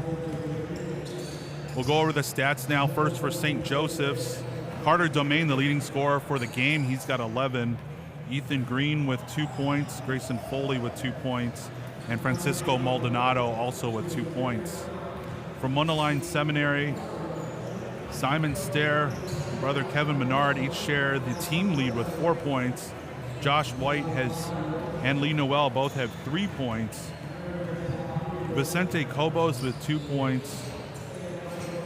And that is the scoring for Mundelein here in the first half. 18-16, some keys in the second half. Mundelein going to need to continue to play that good defense that they've been showing at the end of the first half, Terry. And St. Joseph's was out, I think they were out 12-2, so Mundelein's been really keeping them in check the remainder of the half. Yeah, a part of me wonders, though, and it has been better defense, is like they've taken a lot of shots that still have not been contested, and the worry is those shots will start falling in. So there needs to be contested shots at all times, unless it's some crazy shot, you know. But really, that's important to put a hand in the face. You know, most seminarians are introverts, so they don't like stress. So the point is to make it as stressful as possible, right? Yeah, and especially in this scenario, as you're only down 2 points. Yeah. Pressure's going to be cranked up on both sides as the game starts winding down. And I think this is St. Joseph's closest game they've played here ever. Because I still think they beat Conception, even though Conception scored like 50-something points. I think it was still they won by 15. So we'll see how St. Joseph plays while the game's close, because usually they're quite ahead pretty early, Ryan. So that does also change how much experience they've had with that too. Yeah, definitely. Because this is the one tournament they go to. Yeah. So they're you know, I'm not saying they're young, but they are young. But you know, that is a different kind of playing. Mundelein's known for having to play close games from behind. So maybe that experience will help in the second half. Starting five back on the floor for Mundelein: Simon Stair, Anthony Willie, brother Kevin Menard, Tien Bowie, and Jared Kleinwachter. For St. Joe's, Simon, Benson, Domain. I believe Grayson Foley's out there. Good defense. And Piccini also out there. Sorry, Tim Talbot is out there to start the second half. That was this basket Logan is Simon, made by right? Logan Simon. That's his first bucket. St. Joe's up 20-16. Menard with the ball, directing traffic. I think another thing, Ryan, that's really important is if they do miss a shot, that we get the first rebound. They can't give St. Joe's a second shot on a possession. And you also can't have turnovers like that as Stair with the travel, and the ball goes right back to St. Joe's. This is not the NBA. They do call travels in this league, so it's good to see the rules being enforced actually in basketball. Would you say that, Ryan? Yeah, I would say so. Talbot across court to Benson. Benson to Simon for three. That shot's no good. Willie with the rebound. Couple swipes by Piccini, but Mundelein goes back down the floor. Menard with the basketball on the wing. Those are the kind of shots we want to force them to take. Being guarded closely by Piccini. Willie takes the shot for three. That rattles around the rim, no good. And Domain with the rebound. Domain looking up the floor, gives it down to Piccini. Piccini gets that shot blocked by Willie. St. Joe's still with the basketball. Shot goes up by Domain. That is no good. Foul's going to be on Tien Bowie. That's going to be his second foul. First of the half for Mundelein Seminary here with 18:10 to go. 20-16 St. Joe's. I think one good thing we've done Mundelein's done so far in this tournament, in this game, is we have a lot of height, but not getting in foul trouble early in the game. That's a really important thing with someone like Anthony Willie, Vicente, and Jim. When they have that height advantage, that they don't give it up because of foul trouble. So I think that's been something good to see on our team on this side. Domain misses both free throws. It was a shooting foul, and Mundelein escapes there unharmed. Actually, that was a good foul, I guess. If they miss both, yep, I would say so too. Be a good foul. Menard with the ball up to Bowie, back down to Menard on the wing.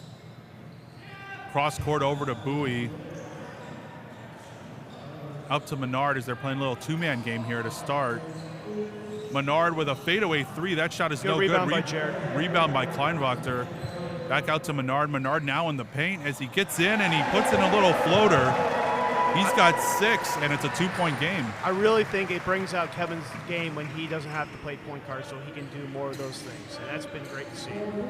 Three-pointer by Talbot that's no good. Goes up and over the backboard, and that'll be Mundelein basketball. 16:54 to go here in the second half.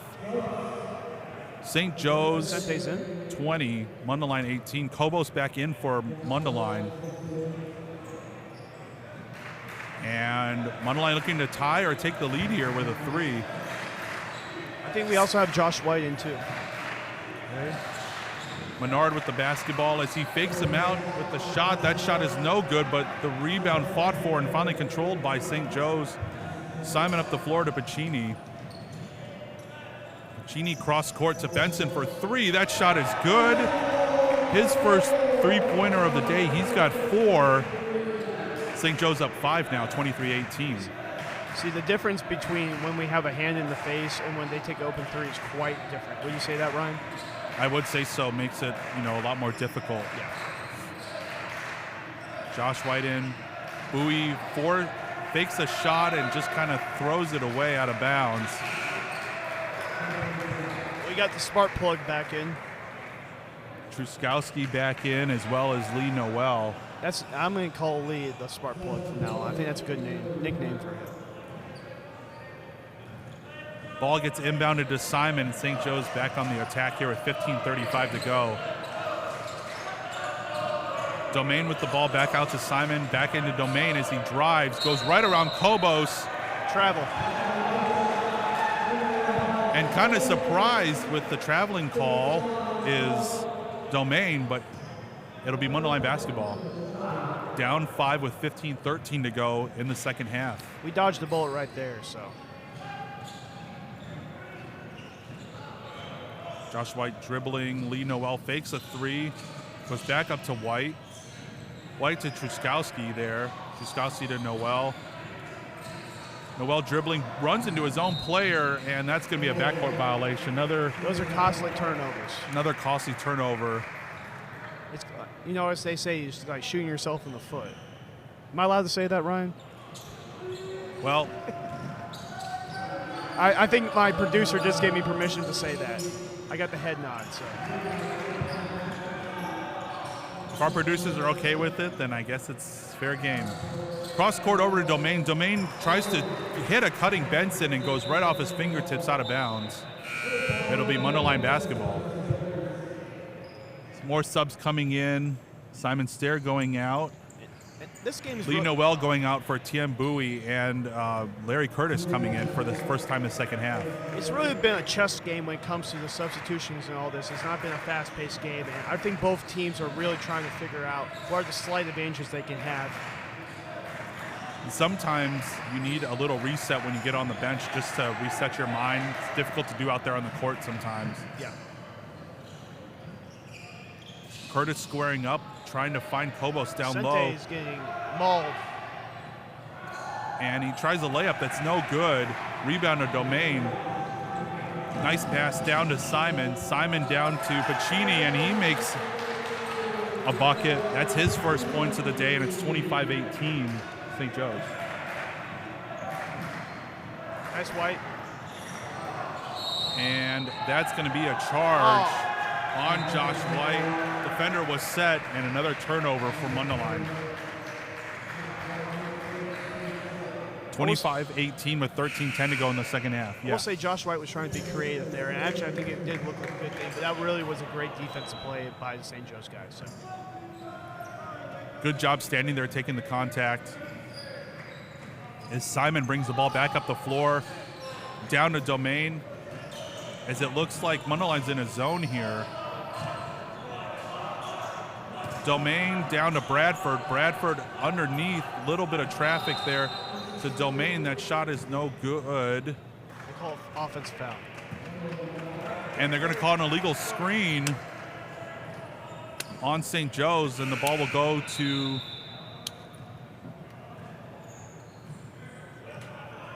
What's he doing? the ball will go back to Mundelein as Menard with the ball. Willie for 3. That shot is no good. Rebounded by Domain. Back up the floor. A long pass. Just off the fingertips of Simon. It'll go back to Mundelein. I think Mundelein needs to control and calm down slightly because the offense has been sporadic so far in the second half. Right, Ryan, would you say? I would say so, yeah. They started out okay, but they've still had a little bit of trouble getting the ball into the basket. Kleinwachter with the basketball to Menard for 3, and he misses.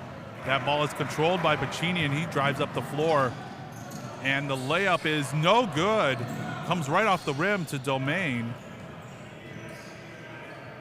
As Kleinwachter sticks him down to Pacini. There's going to be a foul.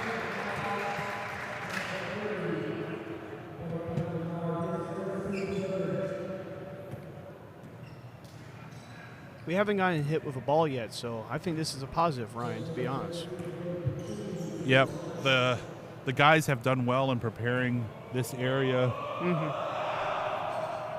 I will say, if we ever get the shot at the bracket, I want to thank personally the PT1 class for helping with me that with a lot. It took a lot of duct tape, and it was a fun time. So a lot of work is put into this tournament pre, and it's really great to see how the seminarians come together to do that. Pacini knocks down 1 of 2. He's got 3. St. Joe's up 26-18 with 10:40 to go in the second half. Kleinwachter with the ball. Now to Menard as he's on the wing, looking for another open player here. Goes and drives. Ball gets stolen, knocked away. Simon Stair right on the line, and he's the last one to touch it. It goes over to St. Joe's.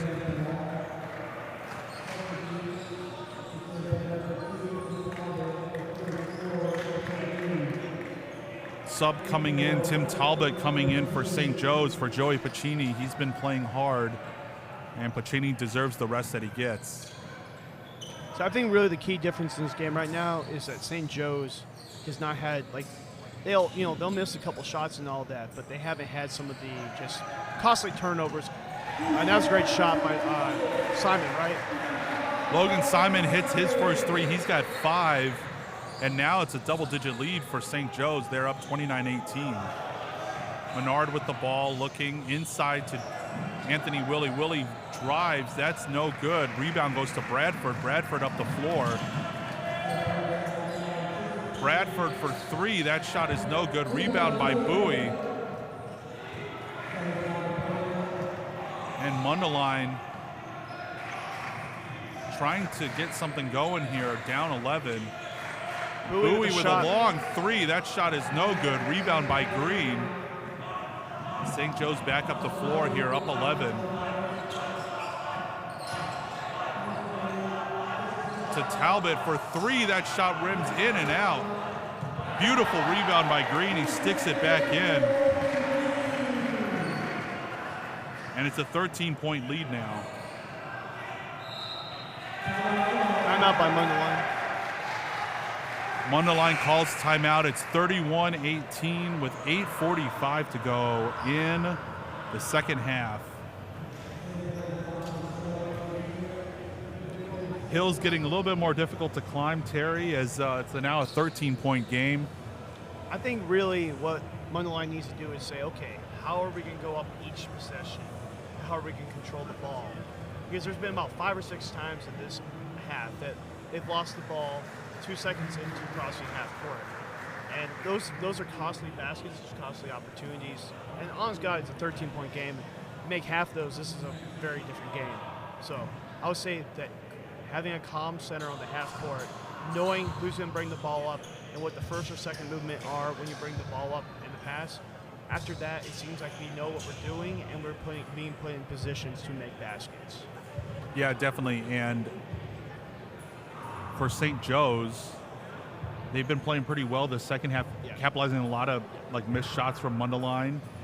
And They've broken out a little bit here. So And you know, like we said, they're a very disciplined team. They know each other. They play a lot together, so there is that experience, and having the idea of how the ball is being brought up is just as important as how the ball is being put in the basket. Domain still leads all scorers with 11 points. Did he score like all those in the first half, if I'm right, though, Ryan? I'm sorry, he's got 13. He's got a couple of free throws. Gotcha. So he has scored a little bit here in the second half. He was having a great game in the first half. He was their whole team in the first half. But they've really been waking up and using their other scorers, too. Brother Kevin, the leading scorer for Mundelein, with 6 points. As he dribbles, he takes a long three fading away. That's no good. Rebound eventually goes into the hands of Bradford. And a little bit of pressure being applied now by Brother Kevin. And ball gets turned over by Bradford. It's going to go back to Mundelein. That was the hustle and the grit that we talked about the Mundelein team. Mundelein just looking for anything right now to get them going, get a couple of baskets and cut this 13-point lead down. Stair with the ball at the top of the key, dribbles to his right, tries to lay it up, and he just throws it in. That was beautiful. Sometimes, as my dad says, it's better to be lucky than good. Right, Ryan? That's right. Simon Stair now with 6 points. And it's now an 11-point game for St. Joe's. And the Mundelein students, we can hear from all across this, so I really like the energy from the fans from Mundelein. That was a beautiful pass. Foul's going to be on Brother Kevin Menard. That's going to be his first. 4 team fouls now for Mundelein, as Tim Talbot's going to go to the line to shoot 2. 7:18 to go here in the second half. First free throw, no good by Talbot. And you can hear the support of Mundelein trying to make these guys miss the free throws. And I really like that energy coming from our students. One more on the way for Talbot. Free throw is good. It's got 4 points now and a 12-point lead for St. Joe's. Menard now with the ball to Kleinwachter as Jim Bryan has checked in now, along with Patrick Truskowski. Up to Menard at the top of the key, down to Simon Stair. Stair down to Jim Bryant. Bryant back out to Kleinwachter. Kleinwachter to Stair. Stair, as it gets tipped by a St. Joe's player, stay Mundelein basketball. 6:23 to go in the second half. Mundelein down 11. Brother Kevin coming out. Josh White coming back into the game.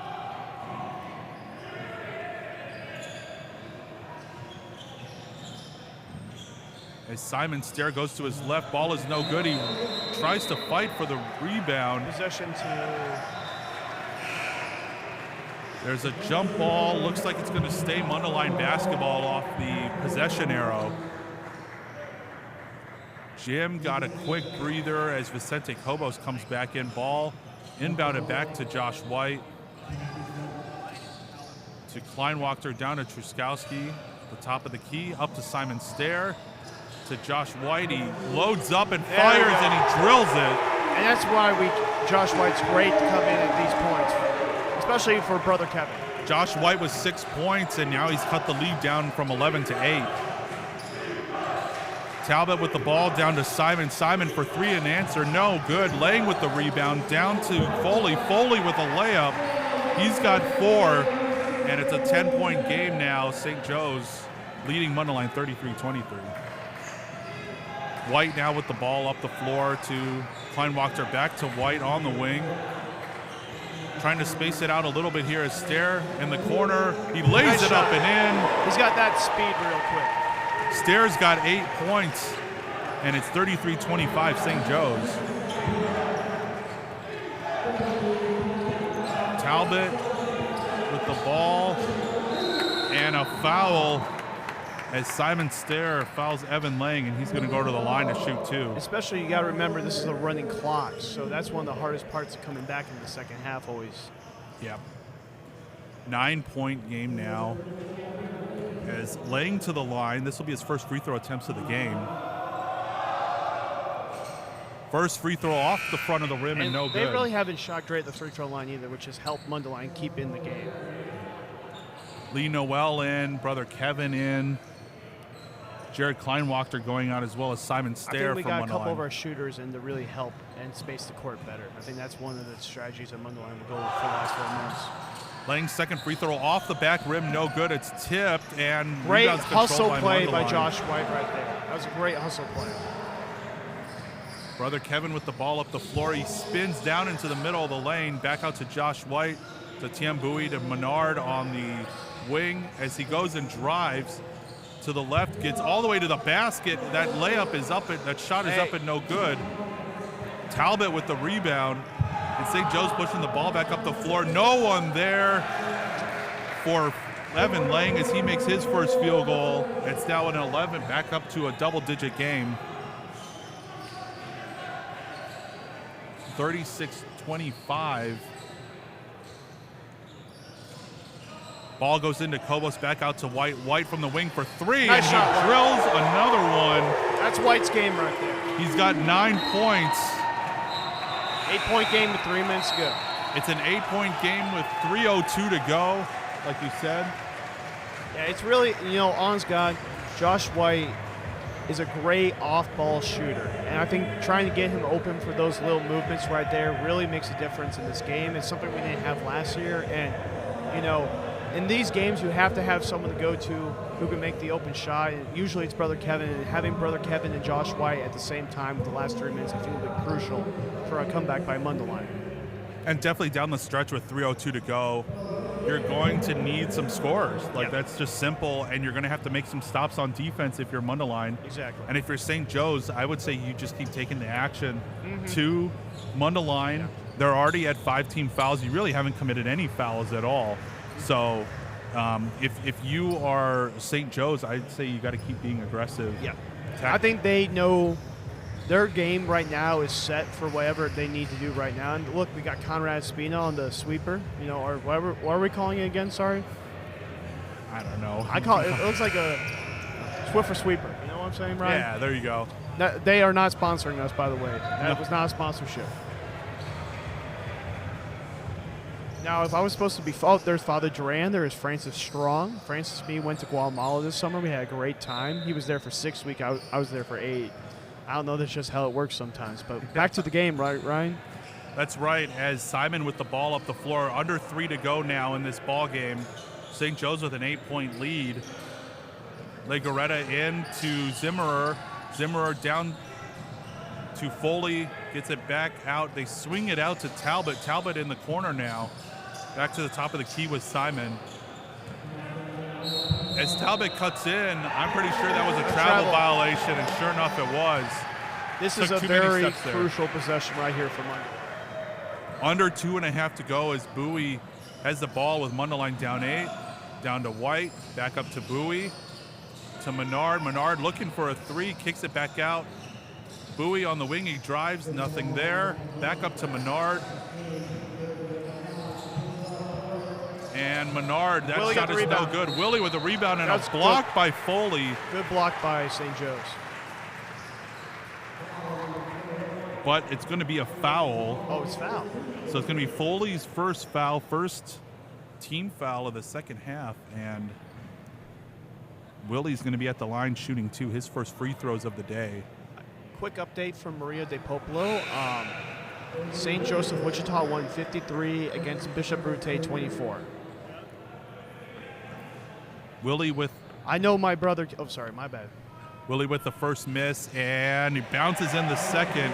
That's his first point of the day. 7-point game for St. Joe's.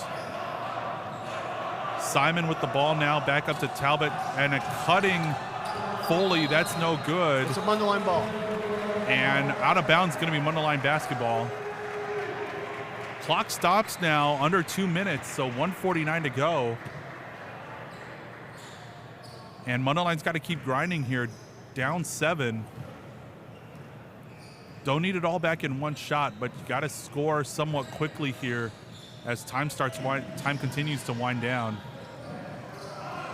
Menard deep 3, and he drains it. 4-point game.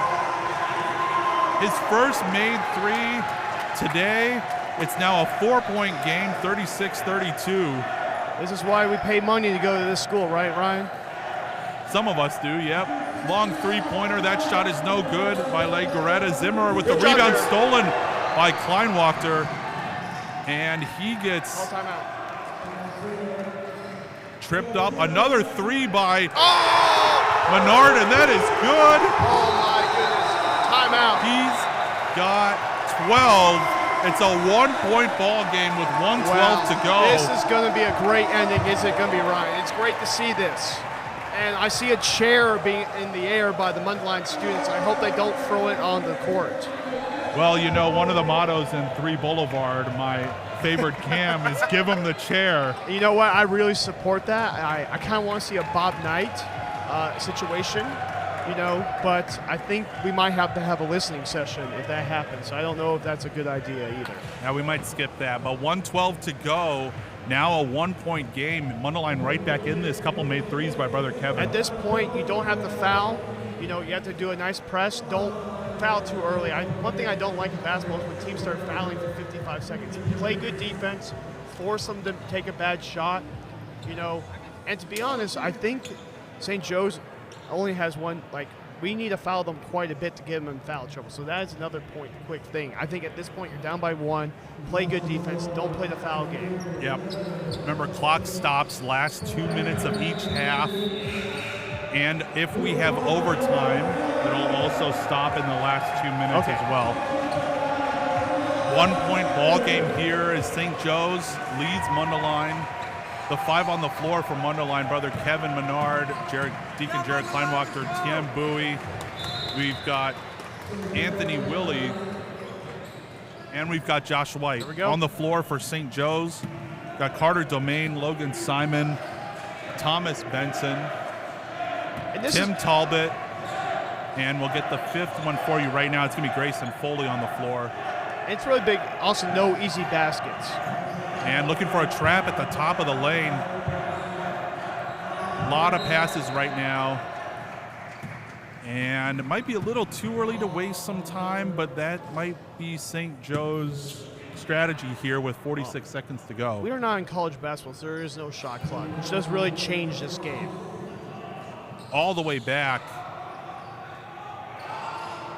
And up the floor now as Talbot gets the ball. He's fouled by Kleinwachter.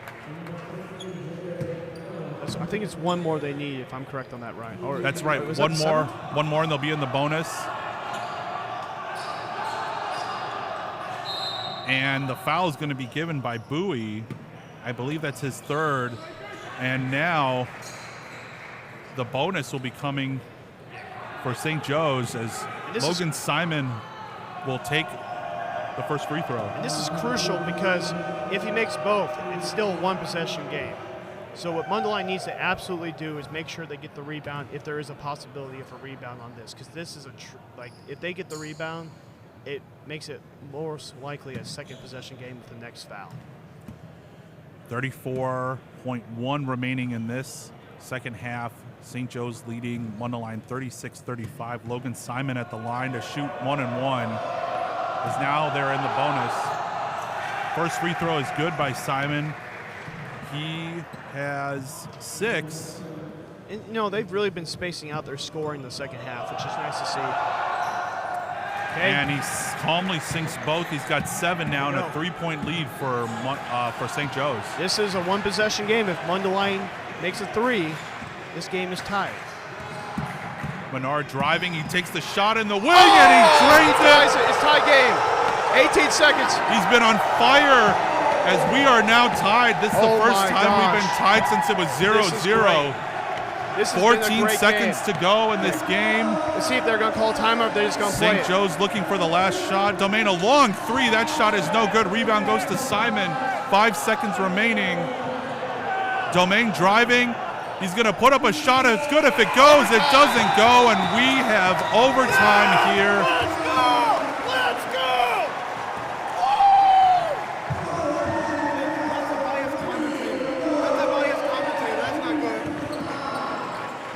Put 5 minutes on the clock as we've got overtime here. And that's why we give Brother Kevin the ball. Brother Kevin in the second half, he's come alive. He's got 3 3-pointers, and he now has 15 points as we are now tied at 38. Great second half by Mundelein to get to this point. And that defense at the last 10 seconds by Mundelein was really great. I really liked that pressure, and they did not get an easy shot at the end, which I think made the difference for the last 10 seconds of that game. So that was great to see. One thing to keep in mind as we go into this overtime, St. Joe's already in the bonus. True.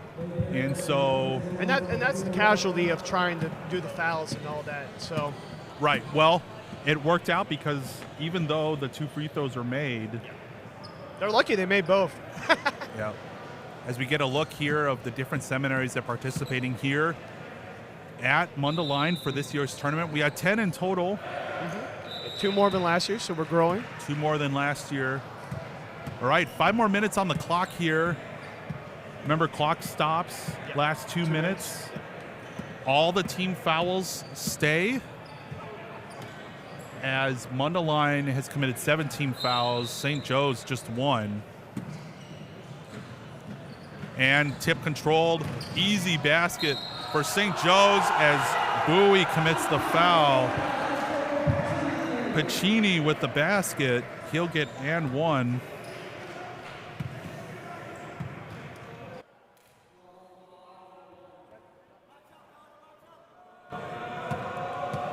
That's Mundelein's 8th team foul as Pacini misses the free throw. Now we'll see how Mundelein reacts to trying to play the game again after that great comeback. 40-38 as and the ball is stolen by Domain as Mundelein cannot answer. Good block. Good block by Tia. Ball is knocked out of bounds.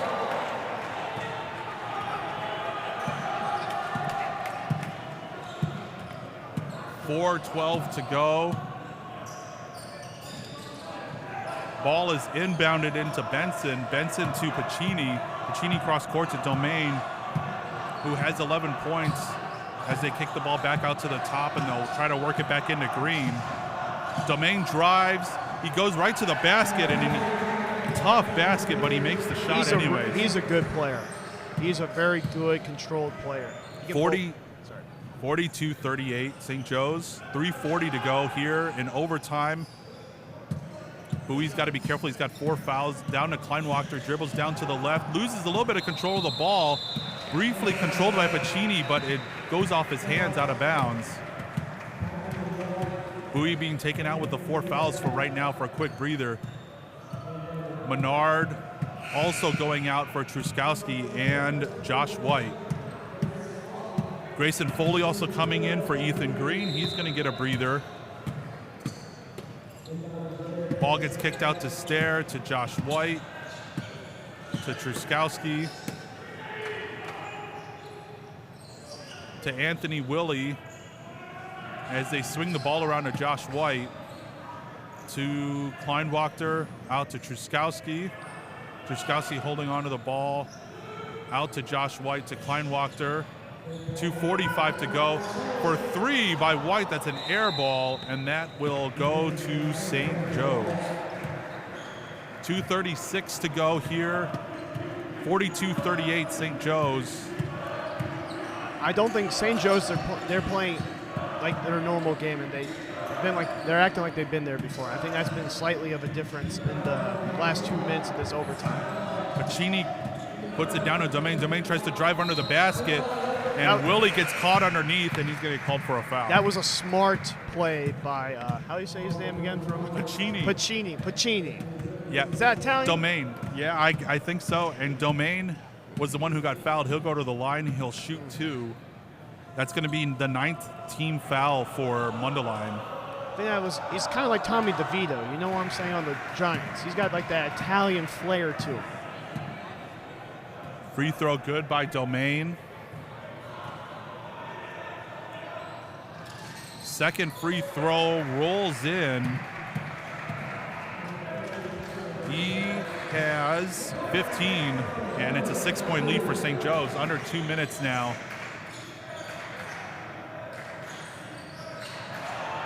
Ball is tipped away and stolen by Pacini. As St. Joe's looks to slow it down here, up 6. Ball goes to Domain. Domain cross court to Benson. Benson with a 3. That shot is good. His second made 3. He's got 7.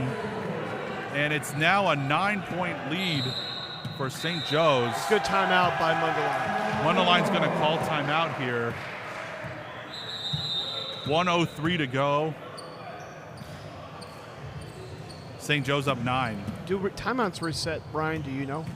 I believe that each team gets 1 timeout overtime? for overtime no matter what. Gotcha.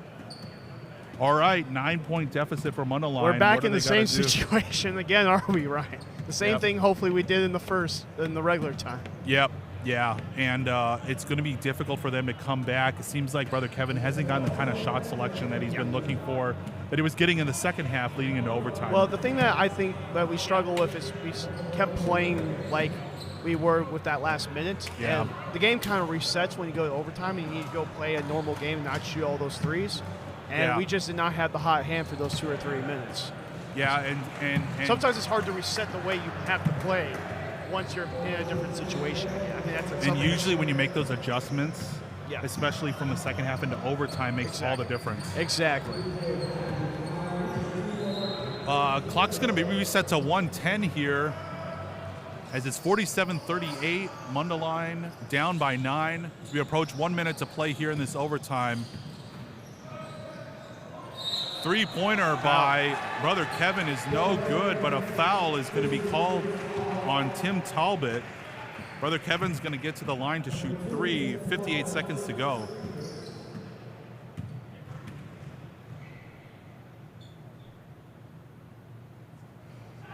First free throw bangs in and out for Brother Kevin. He's been guarded well in this second half and overtime as he makes the second free throw. Now an 8-point game. Here's a question. Do you miss this on purpose and try to get the rebound, Ryan? What do you think? I think it's too early for that. You still, well, that's something that they thought about, and rebound is no good. Miss is no good by Simon Stair. Ball gets thrown out to Josh White to Brother Kevin.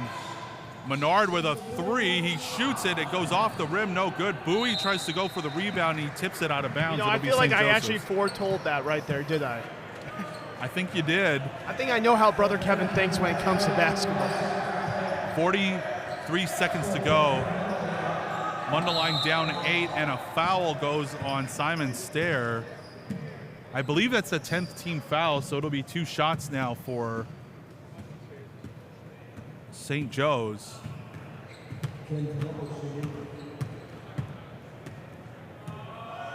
Talbot at the line, and yeah, it is 2 shots. Yeah, it's not showing on the scoreboard.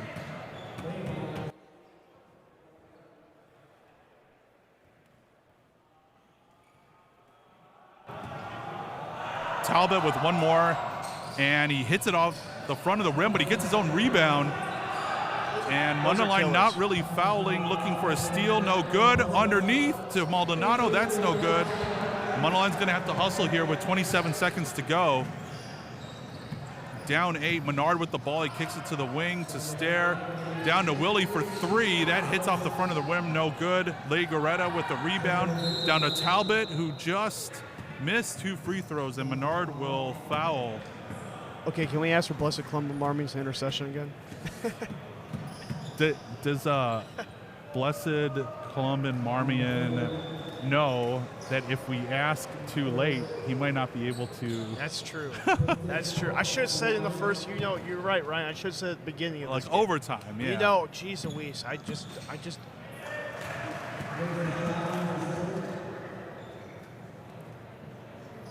Talbot makes the first free throw. He has 5, excuse me. Makes the second. He's got 6. Oh, sorry, he's got 3. He missed the first 3-pointer that he tried. 10 seconds to go here. 10-point game as Menard with an air ball. 4.3 to go.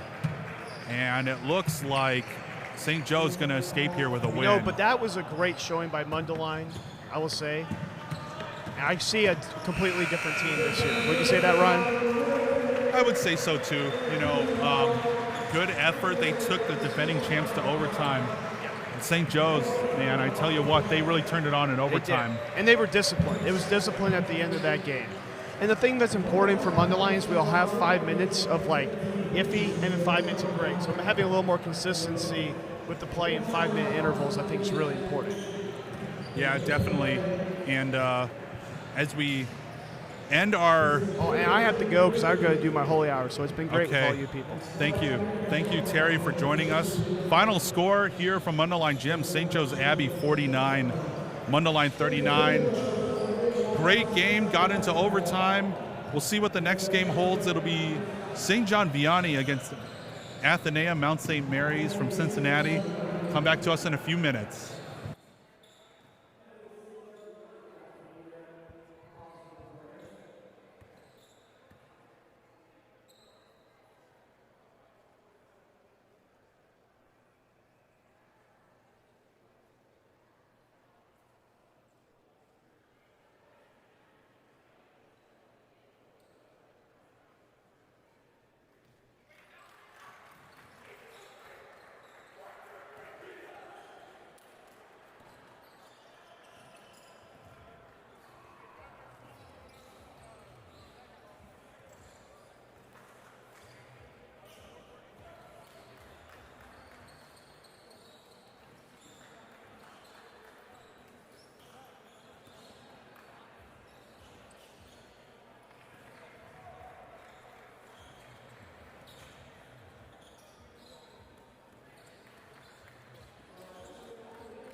Just a nice little push as we go over to one side is just cash money.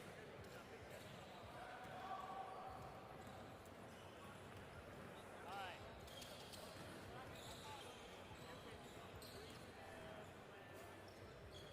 You know what? I think I'll do it.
We are back live here, 2024 edition of the Father Pat O'Malley Invitational here at Mundelein Seminary.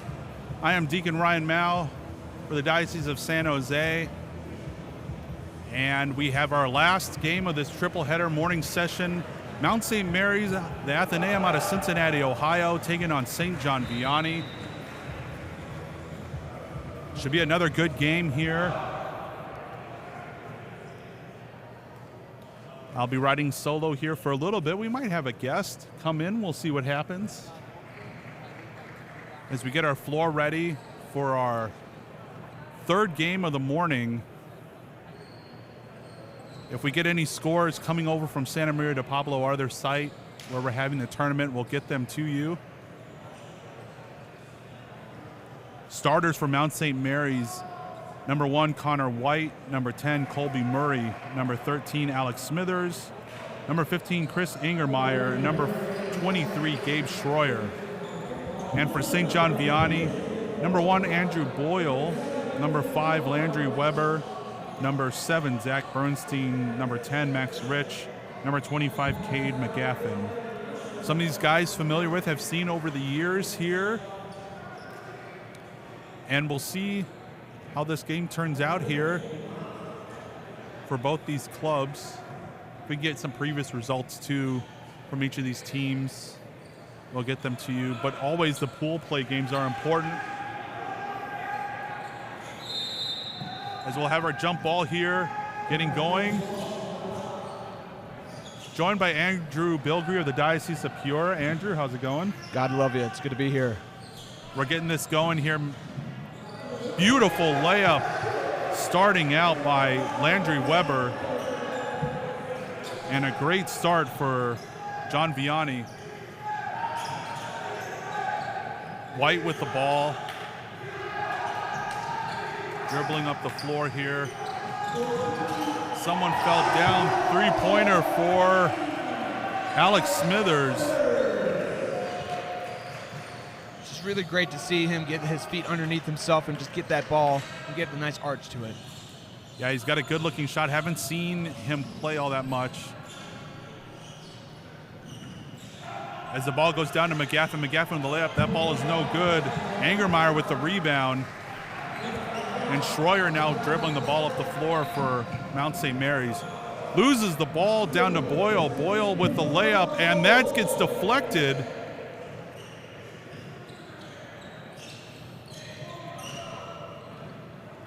Down to Boyle.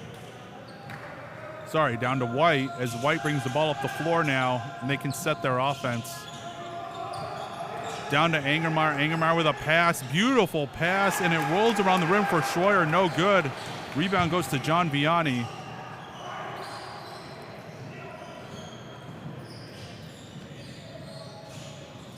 Yeah, I'm seeing a different style of defense on both teams. One has a more set standard. One has an asymmetric defense pattern.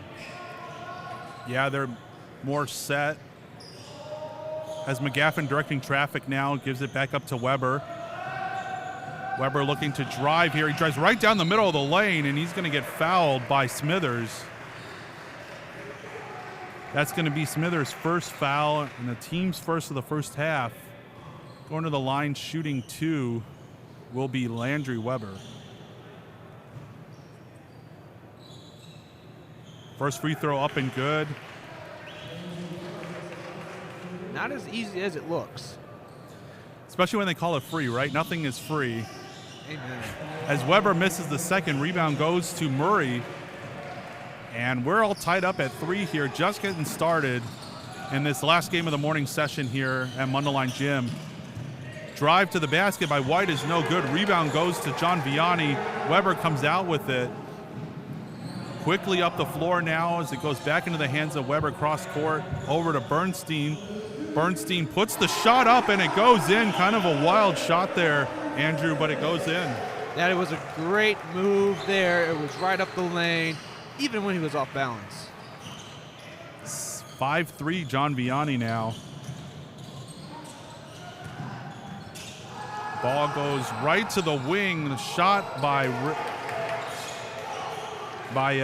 Murray is no good, and the rebound goes to John Vianney.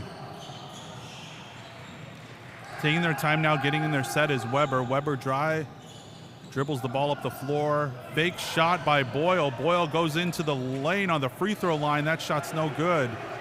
Rebound goes to White. Still a 5-3 game. White dribbling, throws it down to Smithers underneath. Smithers turns around, fades away. That shot's no good. Schroyer comes diving in for the rebound. Now, and the good fight's going to reward them the ball. Yeah, I was noticing the rebound. One team is trying to do the rebound. The other one is focusing on getting down there for defense. Yeah, Athenaeum definitely more active in this early going here. White with the ball on the wing. He's going to come back out, reset here for Schroyer. Schroyer almost gets his pocket picked by Boyle. Schroyer still looking, driving to the left, puts it back out for Angermeyer. That shot's no good. Rebound goes to Murray. Murray tries to go back in. He fades away and puts in a nice shot. That's his first made field goal. Yeah, he was willing to get in there and not afraid to get hurt. Sometimes you need that kind of physicality in a basketball game. Got to get down in the trenches there as he drives all the way. Shot is no good by Weber, but he's going to get fouled, and he's going to go to the line for 2. But you know, seminarians, we tend to have this overconfidence that we are professional athletes. We got to watch out because we got to be priests one day, God willing. First free throw is good by Weber. He's 2 out of 3 for the game. He now has 4. John Vianney regains the lead. Second free throw is good. As substitutions are going to be made now for the Athenaeum. I was right. Getting used to the colors and different colors here. 7-5 now. John Vianney. Ball gets dribbled off the foot, but Athenaeum able to recover.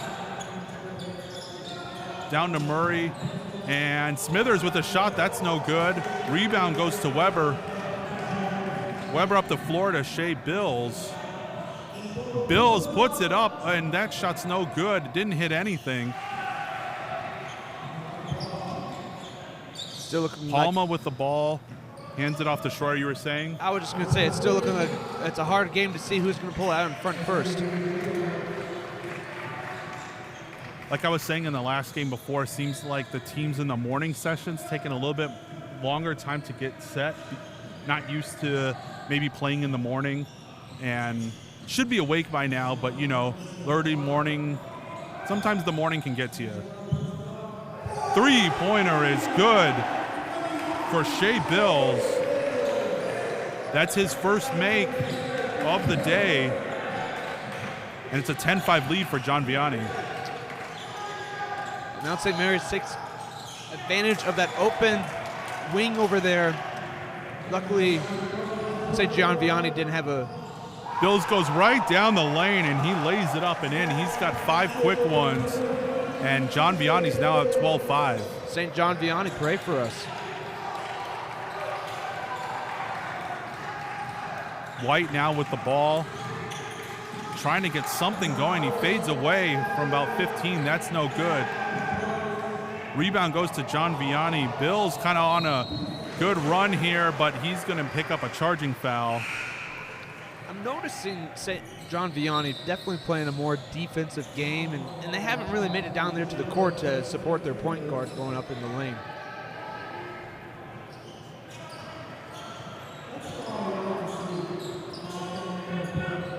Athenaeum with the basketball and gets poked away. No backcourt, as Helgo did a great job poking that ball away. And there's going to be a foul here as Riley Helgo is going to get to the line and Landry Weber's going to get to the line and shoot 2.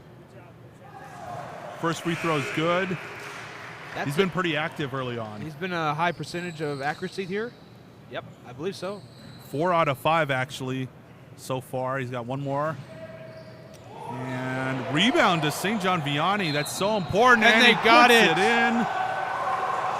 Good show. And 1 for Shea Bills. He's coming off the bench, and he has played very well. He's got 7 already. 7, let's try for 8.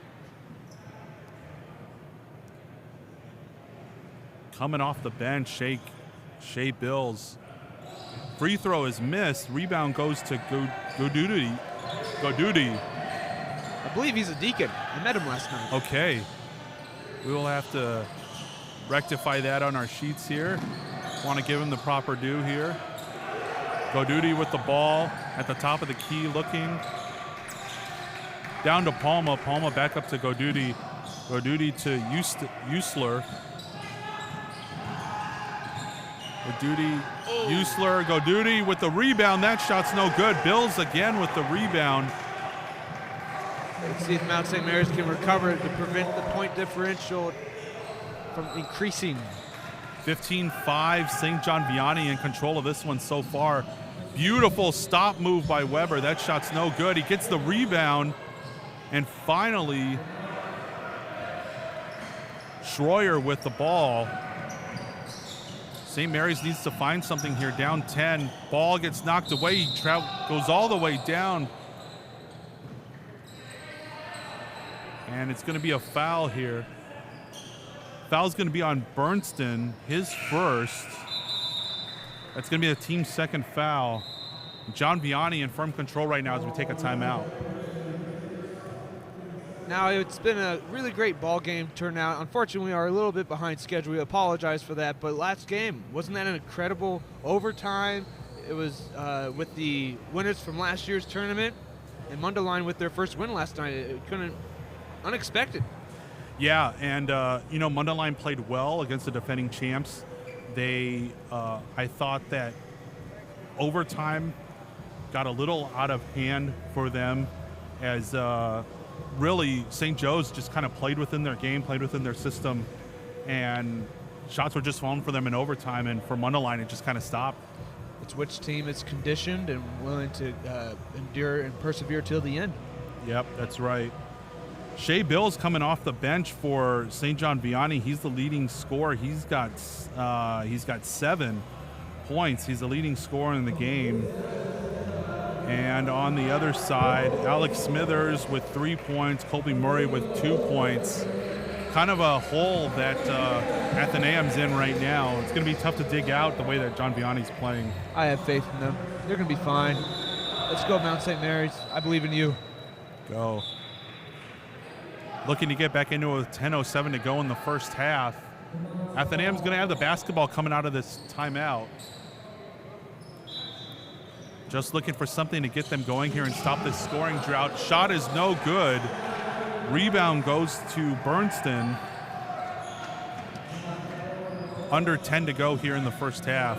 15-5 John Vianney. Ball goes down to Bernston. That shot's no good. Rebound goes to Goduty. Across to Schroyer, and they'll bring it up the floor here. Back to Goduty. Goduty dribbling out back to Schroyer. Schroyer trying to drive. He gets right to the basket, and the shot is no good. It gets tipped, no good again. Gets tipped back out. Palma with the ball down to Murray. Murray trying to back in. Goduty with the ball. He's going to take a shot for 3. That's no good. Rebound goes to Bills.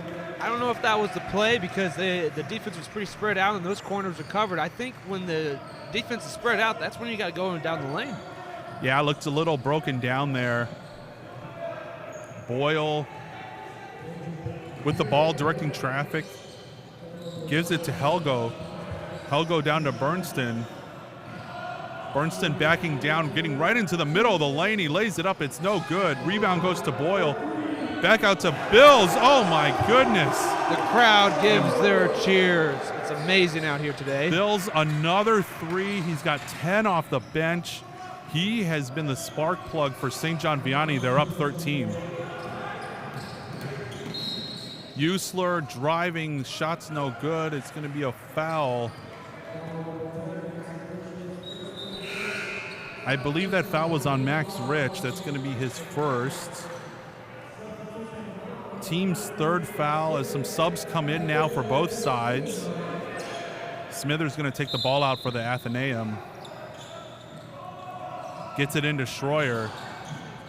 A little bump by Boyle. Doesn't knock him off course.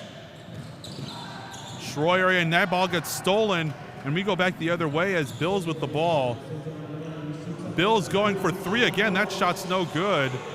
Rebound stays with John Vianney. Back out to Boyle. Back out to McGaffin. McGaffin swings it to Helgo. Helgo with the ball on the wing. He throws it cross court to Boyle. Boyle looking for a 3. It's not there. Gives it to Rich. 3-pointer attempt by Helgo is no good. I believe that ball hit the stanchion in the back, and that's going to go out of bounds. Yeah, I'm seeing a man-to-man here, but too much room for comfort, though, in my opinion. Now, let's see. Last time they tried to drive it up the middle, but, you know, the defense of St. John Vianney choked them up. Let's see what they do here. Ball is with Goduty as he gets stopped. He's going to trying to direct traffic, get the ball out before the 5-second call. And Smithers backs down, and the ball spins in and out, and still nothing for Mount St. Mary's. You hate to see it. You hate to see it. Cade McGaffin trying to get the ball out, and he's going to get called for a travel before the foul. The ball's going to get turned over to Mount St. Mary's here, down 18-5. 6:35 to go here in this first half. Mount St. Mary's just looking for anything to drop right now to end this scoring drought. Also, great defense by John Vianney, not allowing Mount St. Mary's to score at all or really get good shots. Ingermeyer in, and the ball gets ripped away. Going down for Shea Bills. Shea Bills with a reverse layup. That one's no good. Ball is fought for and won by Helgo. Bills back with the ball. Bills looking. Three-pointer is no good by Boyle. Rebound goes to Smithers. Mount St. Mary's going to have another opportunity here. Only down 13. Just notice that they are the minor prophets. Yeah. Active hands.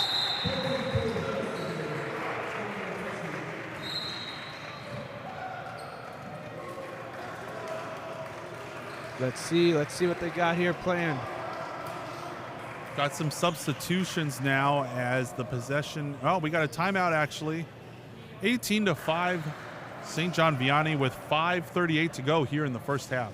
Yep. And I'm sorry, I have nothing on my mind except the major prophets. I was teaching Totus Tuus this past summer, and we were teaching the kids salvation history. When we talk about the prophets, a way to remember the major prophets is the acronym JEDI.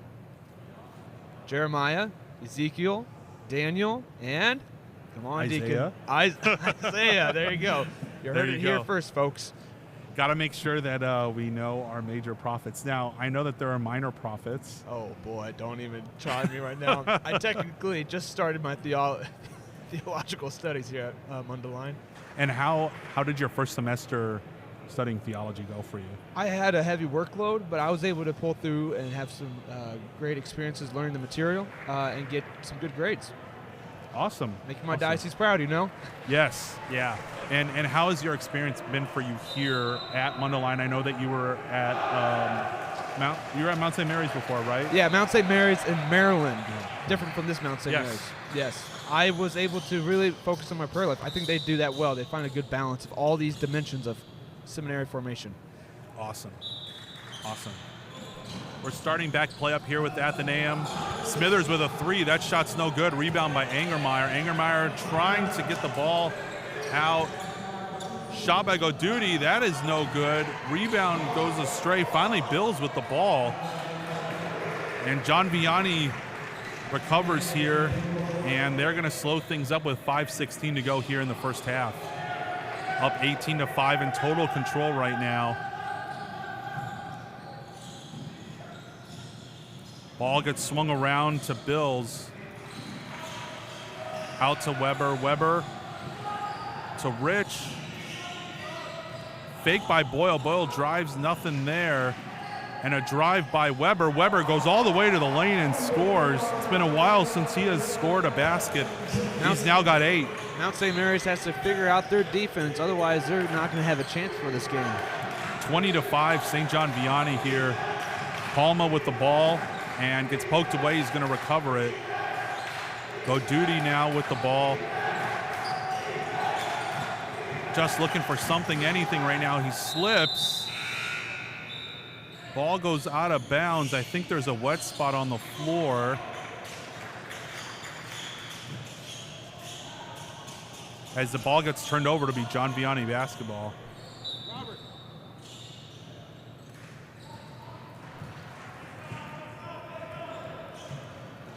John Vianney now with the basketball, up 15, up pretty comfortably with 4 minutes to go here in the first half. Weber with the basketball, dribbling. Fake shot by Boyle. Boyle dumps it off to Rich. Rich brings it back out to Weber. Weber gets in there. Oh, beautiful pass down to Cade McGaffin. He scores. Left that lane open, and I should say John Vianney took the opportunity for that layup. Lead is now 17 for John Vianney. And they have all the answers right now. Mount St. Mary is still looking for their first basket in a long, long time here. We are in exile. We are in need of some profits here. White looking to dribble, drive. He goes in, and that might do it right there. Foul's going to be on Cade McGaffin. That's going to be his first. Going to the line is going to be Connor White. Oh, never mind. Not a shooting foul. Rebound goes to Murray. Murray tries to get the ball. It's a loose ball, eventually picked up by John Vianney. Weber's got the ball now for John Vianney. We're about under 250 right now with our time in the first half. Ball is swung around. Rich for 3, bounces in and out. Rebound goes to Angermeyer for Athenaeum. I'll give credit to the minor prophets here. They're hanging in there. They're still playing physical. It's just a matter of efficiency and getting that ball in that hoop. They've had a tough time finding points here as the defense has been smothering for St. John Vianney. As the ball gets knocked out of bounds, it'll stay with John Vianney. Stay with minor prophets, excuse me.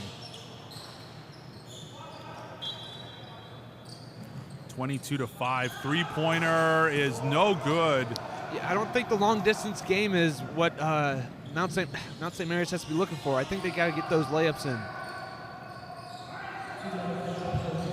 Helgo with the ball now. He stops and pops. That shot is going to bounce in for him. I believe that's a two-pointer. And another shot. That time a three-pointer. 5 quick points and a timeout. It was just like when I'm playing around the world, you know, when you're in that zone and you're in that spot and you made a couple of shots, it's just like that rinse, lather, and repeat, that motion. With 1:40 to go, it's now 27-5. St. John Vianney. It has been tough sledding for Mount St. Mary's here in this first half. I think just for their own confidence and their own momentum, that they just need to get a point on the board. Something, anything to get, just to break that long scoring drought that they've had. And I've been there in the neighborhood. My name was Airball Andrew. I'll admit it. I was never a good shot, but man, did I love playing defense. Did you have any nicknames playing basketball there, Ryan? No. Making it Ryan now. I did not, no. Rebound Ryan? Love playing basketball. Yeah, I could do that. When I learned how to play basketball, I was one of the taller kids, and so that was my game. Low post, rebounding. And then at some point I realized when I stopped growing that this wasn't going to happen anymore, so I needed to find a new profession. Radio became the next goal. Yeah, radio became the next goal, and seminary and vocation to priesthood. So, all of that kind of rolls into one giant ministry, I feel. We're back with the action here as Athenaeum has the ball down 22. And another turnover by the Athenaeum as Bills goes right to the lane. He puts in another basket. He has 12, 29-5 now as we approach 1 minute to play in the first half. Smithers with a shot. He gets fouled by Bills. And he'll go to the line. Alex Smithers will go to the line to shoot 2 free throws. We're all cheering for you, Minor Prophets. Here we go. Give us something. 1:09 to go here. Smithers with the first free throw attempt. No good. Subs coming in for St. John Vianney. Nate Miller coming in. One more at the line for Smithers, and he misses the second. Angermeyer tips the ball, gets the rebound, and it looks like it's going to go to St. John Vianney here with 1:07 to go. Now, unlike the last game, there was a clarification in the rule book. The first half, under 1 minute, that's when the clock stops. Correct, yeah. We made a little modification just to catch up on time here. Ball goes to Helgo. That is no good. Rebound. Down to McGaffin. They are going to call a charge on Cade McGaffin. That's going to be his second foul.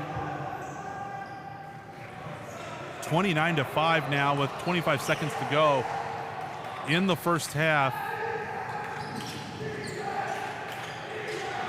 Three-pointer, still the lid is on the basket for the Athenaeum. They cannot get anything going. I think you got to designate who are your long-distance shooters, who are your mid-distance shooters, and who is going to be your power driver into the layup.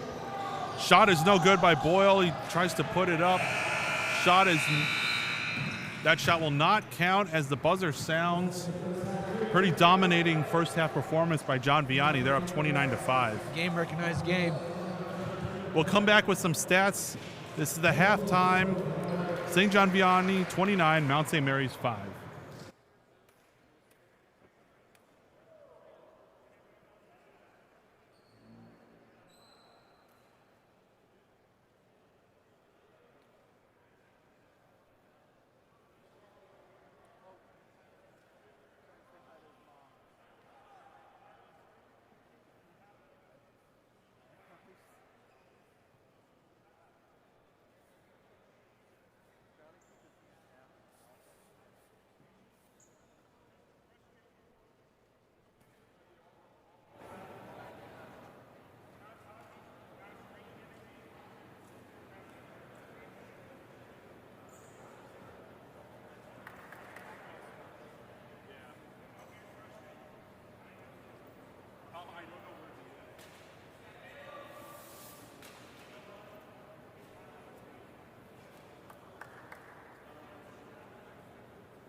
look like you're living your best life.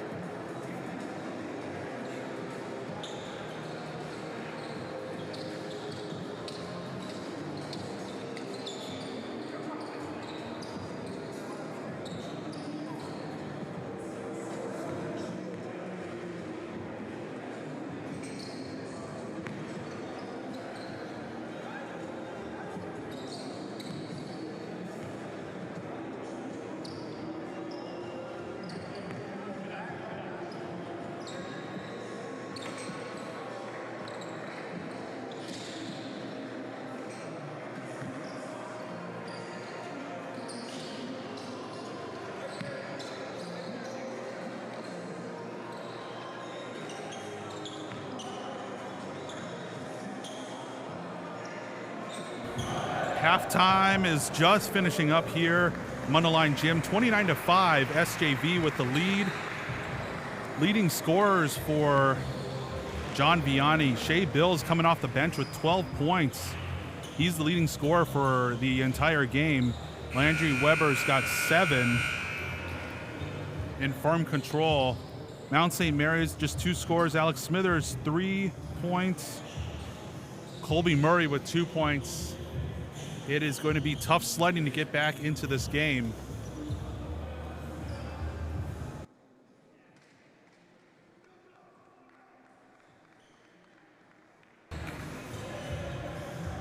Second half action getting started here with John Vianney with the basketball. As we are going here, beautiful pass, but it goes nowhere, and he's going to get turned over. Athenaeum with the basketball. Need a strong second half to come back in this one. As I am rejoined by Andrew Bilgree for some second half action. We're getting going here.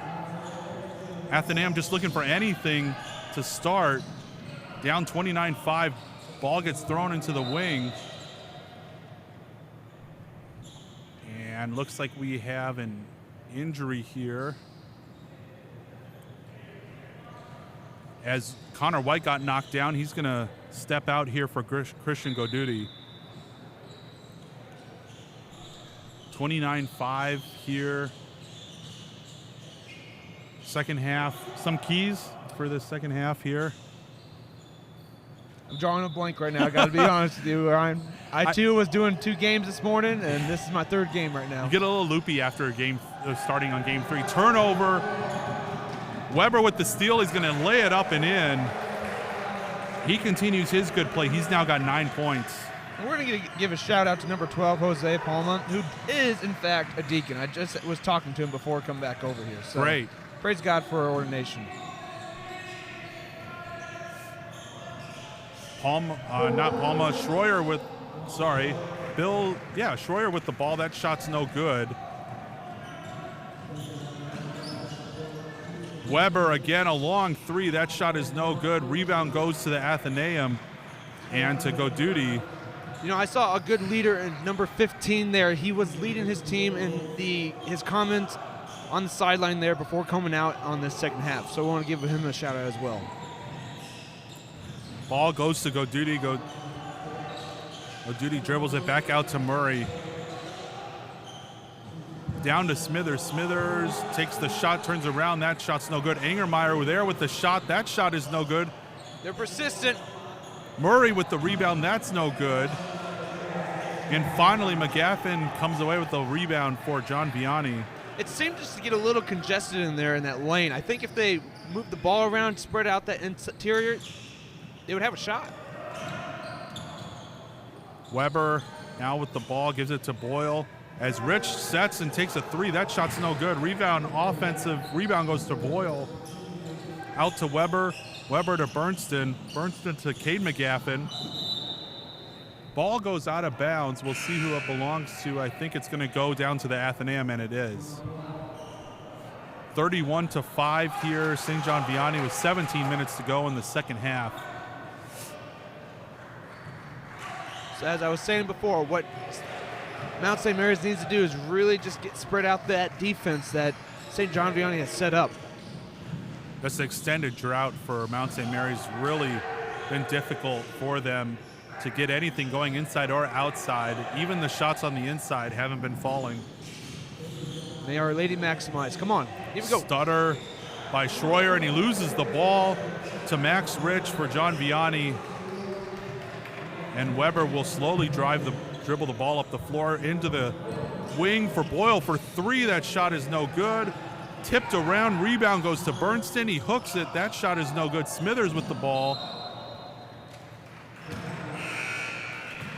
Lugo was down on the floor for Athenaeum. As some subs come in now, Schroyer goes out. Deacon Jose Palma comes back in for Athenaeum. Three-point attempt is good. He got his feet for underneath. Landry Weber. He got his feet underneath himself. He had the proper hand placement on the ball. Cocked back. Execute. He's got 12. It's 34-5 now. Palma with the ball as he's dribbling, trying.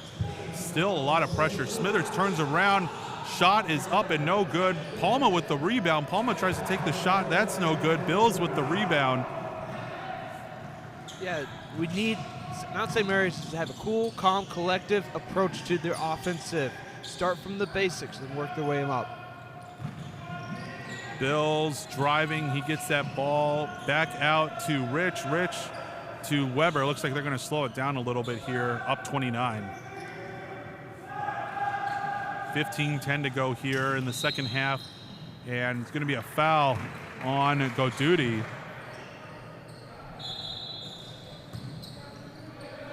It's going to be his first. Some subs come in for John Vianney. Max McGaffin making his first appearance of the day. Brother of Cade. Bills now, and a nice pass down to Helgo. He makes the jumper. He has 7. It's 36-5. And we're going to get a timeout by the Athenaeum. Ryan, guess what? I got your name. Please. Rim shot Ryan. Not enough jokes in this personality to. Oh, no. 14:34 to go here in the second half. Well, we got afternoon games coming up for you here at Mundelein Gym. 1:30 game when we get back here in about an hour or so will be Sacred Heart versus St. Joseph House of Formation in Wichita. 2:30 is going to be St. Mary's Baltimore against Conception, and 3:30 will be Mundelein against Bishop Brute. Over at Santa Maria, we've got a doubleheader in the afternoon. St. Joseph's Abbey against St. John Vianney. At 1:30, St. Francis de Sales will play the Athenaeum at 2:30. Wow. So as we're getting down there, we can talk a little bit about Mundelein. Now they're 1-1, and we'll have to see what the standings look like after the end of this morning session. But I think Mundelein's going to have to win. They don't want to go 1-2. I don't know if they're going to be able to backdoor their way into a playoff spot. Yeah, our boys are in the perfect spot. They're not out of the game yet, but they need to make sure they win their next game so that they have a chance to make it to the finals. Bishop Brute lost their second game also this morning while they're at Santa Maria. So 1-1 against an 0-2 team. We'll see what happens. Back to the action here at Mount St. Mary's with the ball, down 31, just looking for anything. Goduti with the ball. Looks like he gets stopped. Might have stepped on a foot there. Clears out for Murray. Murray tries to pass it, and Max McGaffin with the steal. Up 31 right now, in total control of this ball game. 14 minutes to go in the second half. You see what St. John Vianney doing is they're getting on the outside, spreading out the minor prophets, and that's how they were able to get there right in the middle. Cade McGaffin with the basket. Looks like he turned an ankle too, and I think he's going to get subbed out here. Maybe stepped on a foot.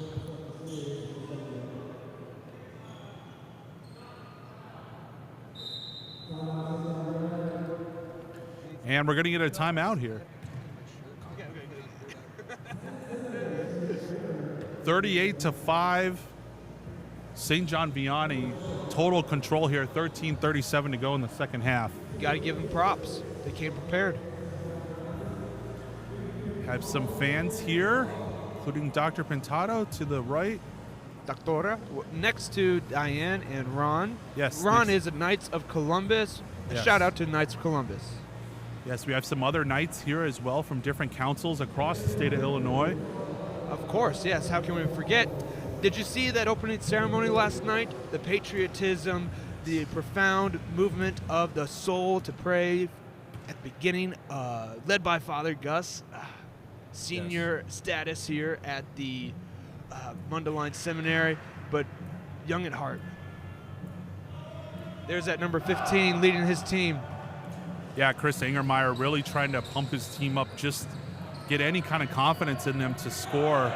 I mean, this scoring drought is now stretched almost midway through the second half. They have gone a long time without scoring a bucket, even a point for that matter. Just to get something going to build the confidence, maybe even into the next game here, as Mount St. Mary's is going to take on St. Francis de Sales, which is no easy task. The St. Francis de Sales is a very good basketball team. Back with the action here. Murray with the ball at the top of the lane as White begins to slow things down here, just looking to get something going. Drives into the lane, he goes up for the layup, and layup is no good. And I think someone was standing out of bounds. It was probably McGaffin. They got heart. They're still playing. That's And what we want them to see. That's what we want to see too. Athenaeum still with the basketball. Under 13 minutes to go now. White with the basketball, looking to get something in. He almost commits a 5-second violation. Murray now with the ball. Nice screen to free him up. Go Duty with the ball now in the top of the lane. Active hands by Bills. Beautiful pass. It gets tipped, and it's going to be taken away by Bernston.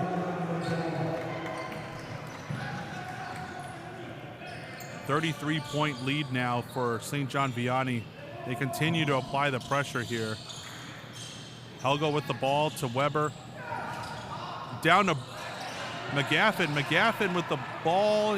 It's no good, and the rebound goes to Connor White for Mount St. Mary's. Let's see if they can practice that dribbling fundamentals. You see that screen right there, trying to get some disruption to the defense. Long three-pointer. That ball bounces in and out. Suspense, as Caleb was talking yesterday. That's what we want, execution. Bills with the rebound, gives it to Weber. Still running their offense here is St. John Vianney. They're comfortably ahead. Mount St. Mary's too, trying to just get back into their sets as well. On the offensive side of the ball, Helgo loses the ball, and it's going to be a loose ball here, and both two John Vianney players were fighting for the ball. One of them was standing on the line out of bounds as he was going for it, and that'll be turned over to Athenaeum. This floor is quite something else. We're trying our best to maintain it. Go Duty with the ball now into Connor White. White with the ball, nice bounce pass to Murray. Murray, and he finally breaks the long scoring drought. We are all witnesses. Connor Murray with a long two-pointer, and it's the scoring drought is finally over. It's 38-7.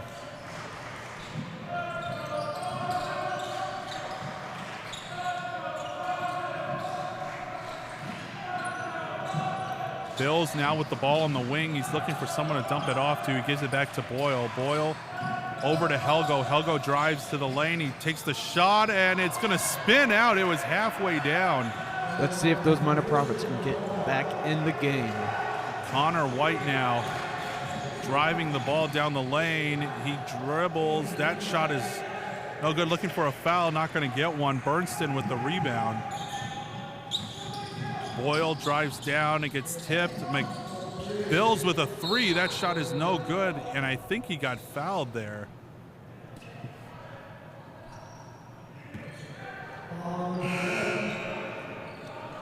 Well, we're happy that they got that drought taken care of there. You know, they were able to get points on the board in both halves. Always feels good to see at least one basket go in and build some confidence. Hopefully you got to keep shooting. I believe Bills is going to get 3 free throws here. First free throw is good. He's got 13 now. In the game, wow. Got 13 in the game.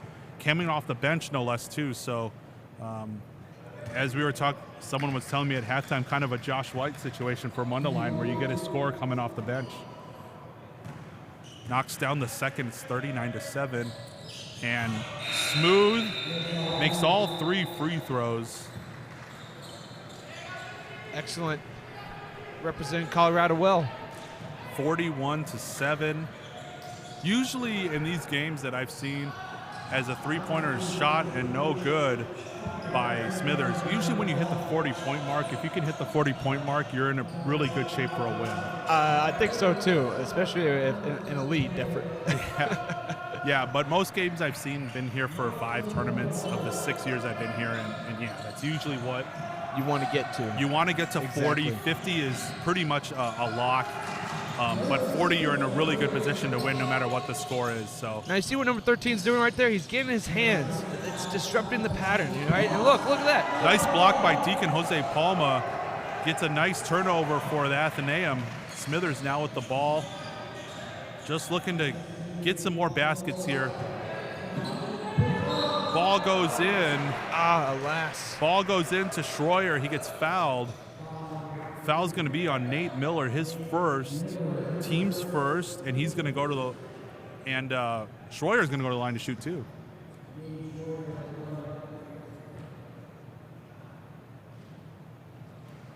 First shot just off the front iron for Schroyer. Let's see if we can get a Jonah in the whale, a ball in the hoop. The descent of the Holy Spirit. Let's go. Allaire coming in for Smithers now. Schroyer, the second free throw attempt, that is also no good. John Vianney up 41-7 here.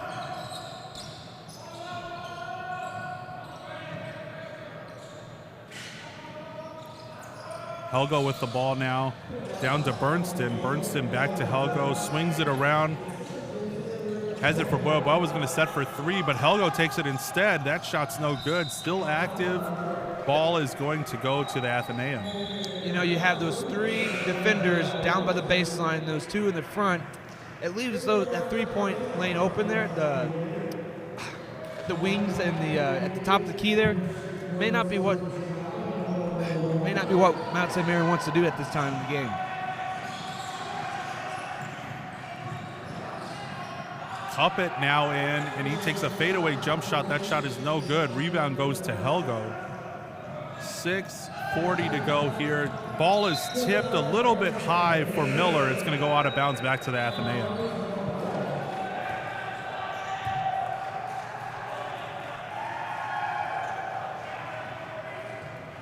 We continue on here. 6:20 to go here in the second half. 41-7, St. John Vianney. Schroyer throws the ball away. It goes back to St. John Vianney. And ball goes out of bounds. We'll see who it belongs to. I wonder if the ball is getting a little slippery with any sweat or any residue. Could be. And that's also the fundamentals of having ball handling as one of your fundamentals at the practice. Yep. Simon Ortiz in for St. John Vianney now. I think some of the guys at the end of the bench getting some playing time here, some recognition. And Ortiz now with the ball. Throws it back out to Helgo, to Boyle. Back down to Miller. Miller drives in, nothing there.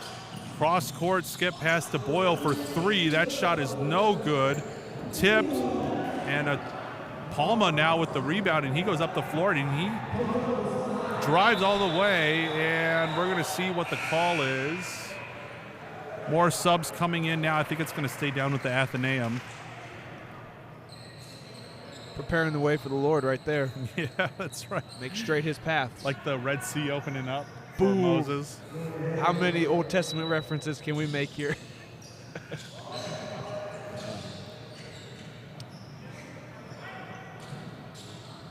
We're back with it here as Usml now with the ball, gives it up to Allaire.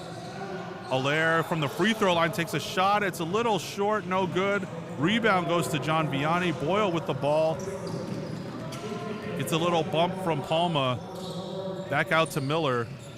Miller gets bumped again. He takes the shot. That shot is no good. Rebound goes to Lugo. Yeah, see, Mount St. Mary's has been able to get the rebounds because they have those 3 guys down that baseline, but they leave it open at the top for them to get in. Martin with the ball now as he goes to Palma. Palma tries to dump it down low, and he's successful with Allaire. Allaire with the hook shot. That's no good.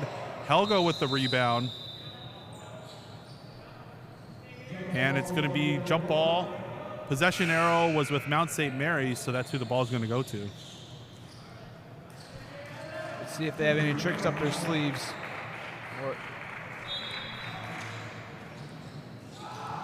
Three-pointer is short by Usml. 3:45 to go in the second half. 41-7, St. John Vianney. Bills with a turnaround jumper. That shot is no good. Rebound goes to Allaire. Martin with the ball now, taking it up the floor. Just looking for something here, a little confidence builder before their next game. Ball gets loose, and the ball's going to go over to St. John Vianney. Now, are both of these teams returning teams, or? Yes, they are both returning teams. I think Mount St. Mary's made their first appearance last year. John Vianney's a regular. They've been here the last few years that I've been here. So I think experiences is showing here. Luke Power now in for John Vianney. As at this point, I think a lot of the guys are going to get, who don't usually get a lot of playing time, they're going to get some playing time here. Look at that ball movement. Miller with the ball, he dribbles down to the left side, gets stopped, over to Power, to Ortiz, over to Helgo. Mount St. Mary's seems to have more of a 2-1-2 approach here. Still running the offense. Three-pointer by Helgo is no good. And Martin slips. Jump ball. Lost the ball. Let's see. I think it's going to stay on this side of the floor with John Vianney. And it is off the jump ball. Helgo pulls it out with 2:15 to go here in the second half. Completely dominating performance here by John Vianney. Three-pointer is no good. Ortiz with the offensive rebound. It's dumped in down low to Bills, and active hands.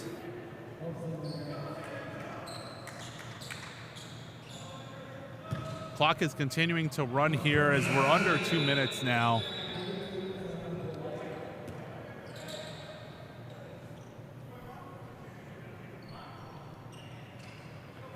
(41-7).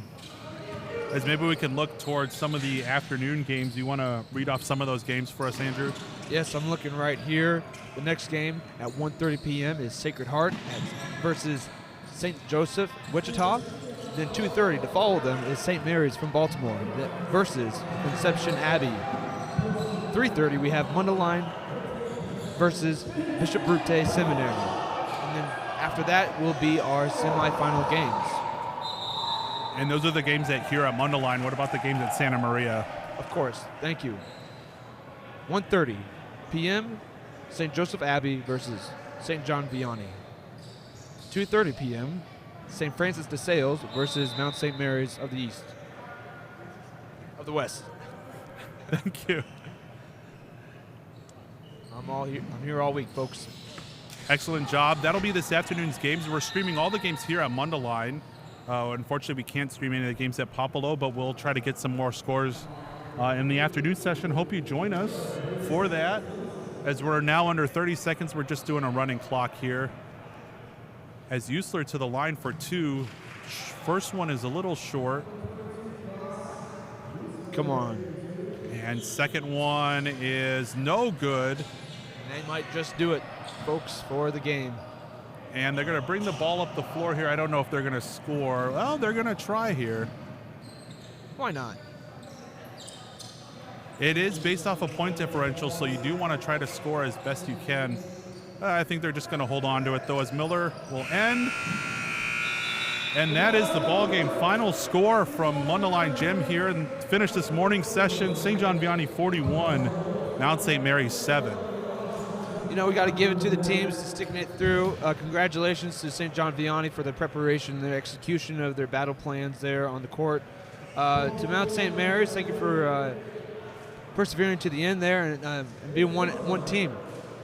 Yeah, tough loss, especially when you only score 7 points in the entire game, but hopefully they can find something. I've seen a couple teams in the past find themselves in their next game when they have a bad game like this. So just got to throw out the game tape, keep soldiering on. And failure is always an option. And what's amazing is, as they're going to go into prayer right now, is that the Lord enters into our successes and our failures.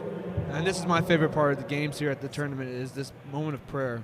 This is one of my favorite parts also. So we'll sign off for now. We'll see you this afternoon at 1:30.